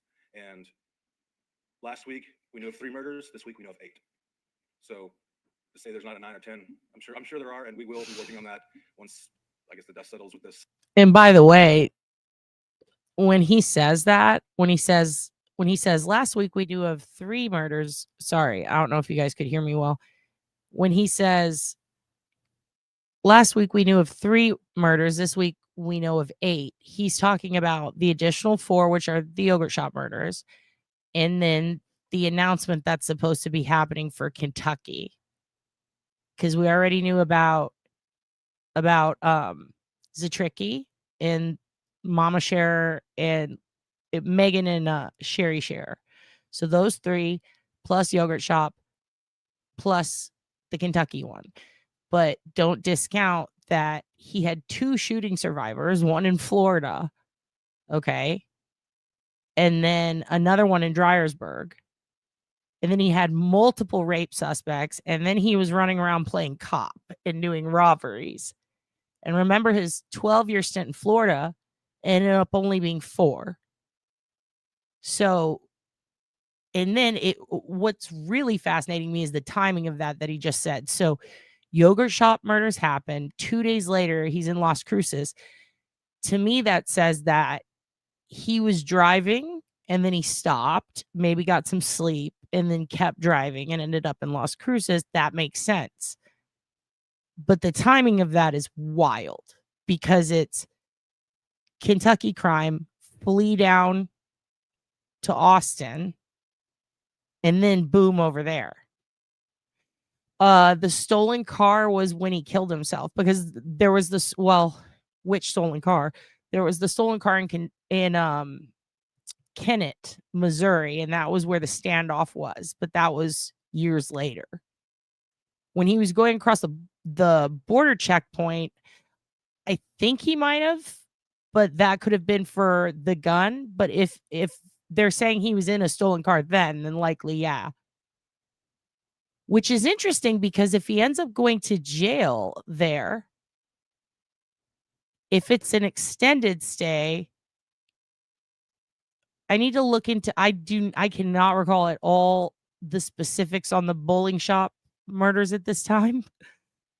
But that timing is odd. And then to think that they had to mail the gun back to his dad, that means he didn't get to go pick it up again. So if those crimes were committed, let's say with like a 22 or something, and they happen to be around, if they happen to be after, because I really can't remember what year. That could all come together nicely. Whew. Oh my God, Grande. Jesus Christ. All right, let's continue. Part of our investigation here. Definitely want to reach out to other agencies that may have other links. Asher? I'm Asher, Vice Access. I have a question for the district attorney. You had said that your office is, among other things, dedicated to helping the men who have been convicted previously find justice. Assuming this case is settled this way, does this open a path for restitution to those that I think the 3 men who were alive? Is that what you were alluding to? I just wonder if you could elaborate on that. Yeah, again, I just want to reiterate a couple of points. One, that this case remains under investigation.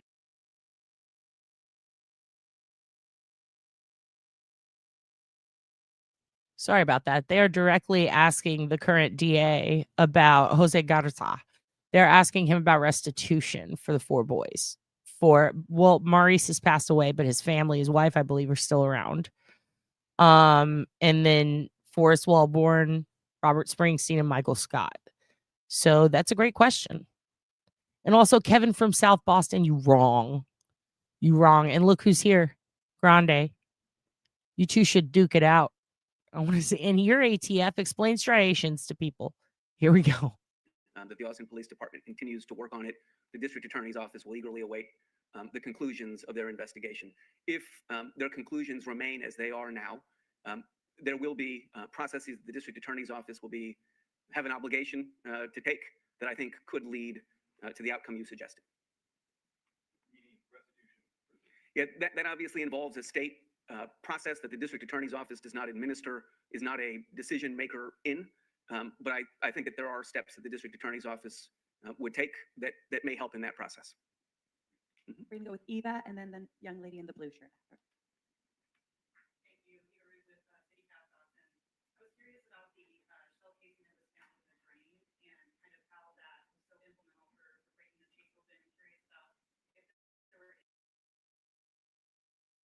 There you go. There it is. The bingo card has begun to fill. We just had a reporter stand up and waste time asking yet again about the bullet casing. Specifically the one in the drain, which was the only one there, which is a question he already answered. And another question about lessons that can be learned. Man, they already answered this question. Stop wasting time.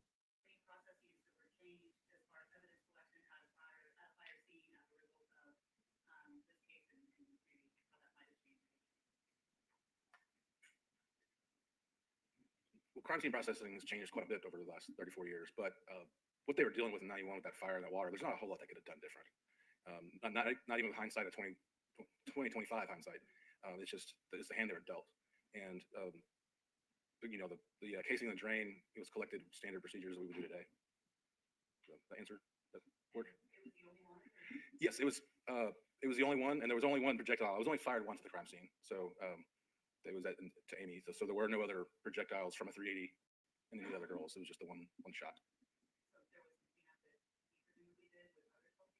No, but the 22 that were used to shoot the girls, there was no casings left. And ballistics said it was likely from a revolver, so that there wouldn't be any to leave.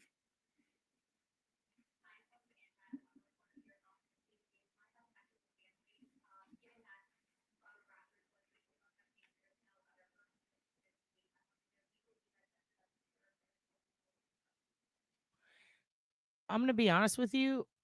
I'm going to be real with you. I have no fucking clue what she just said. They really need to get a microphone. Like, I don't know what's going on, but we'll try to figure it out based on the response, I guess.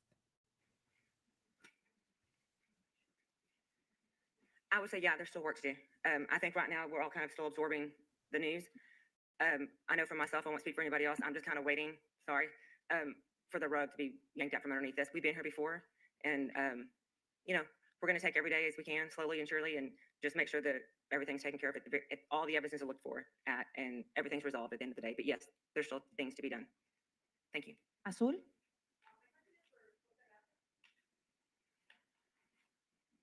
Oh, they want to ask the DA a question again. Is he going to get his ass chewed?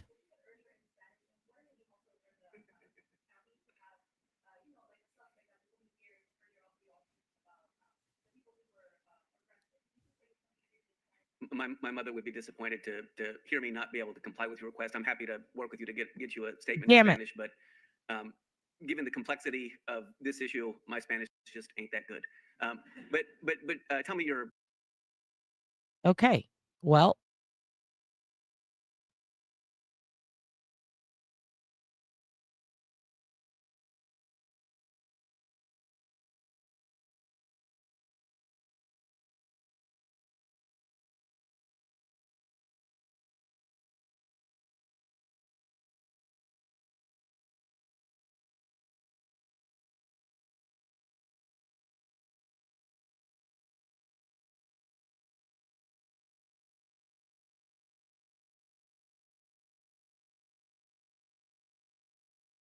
Second question. why does this happen to me all the time?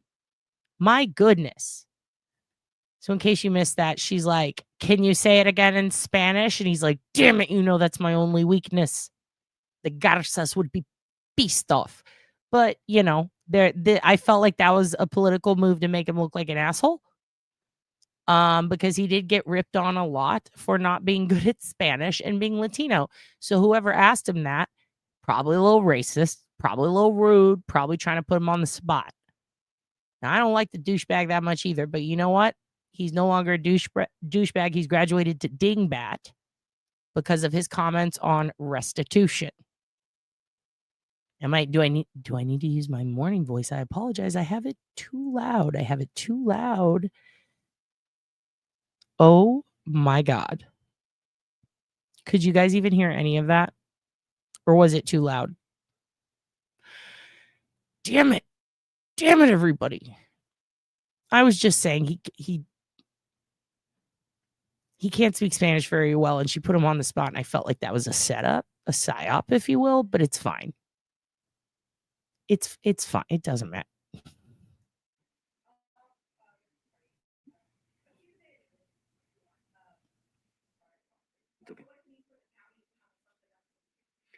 Well, our focus right now is on the families and the possibility of bringing some modicum of justice for them.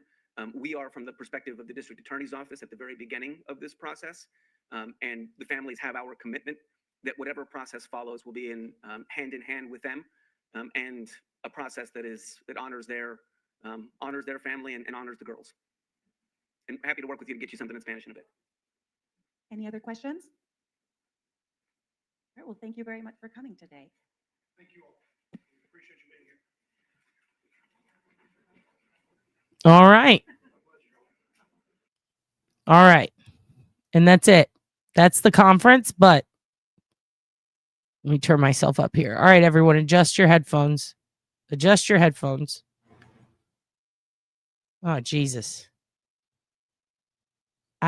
You know what? I just realized I'm such a dipshit. I got this new soundboard thing, and I was turning up the channel that is not plugged in. So that's why I think I was way too loud earlier, and I apologize. I just realized that was turned up all the way. Fuck.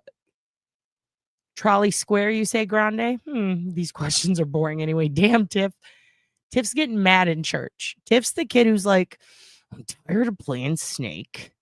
I want to go home. When's the potluck?" Feel that. Mahjong to you, Tiff. You're a Taoist. I can tell by your jewelry. Okay, so here's what we're going to do. We're going to dip.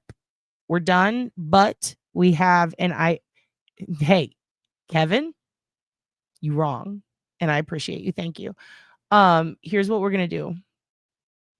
I'm going to dip, but first I got to show you John Jones. I got to show you John Jones in his shirt, okay? because we promised that. We promised that. So let me go ahead and pull that up because he's got a Starry Night bucket hat on. Like he's wearing a bucket hat that's totally covered in a Starry Night painting.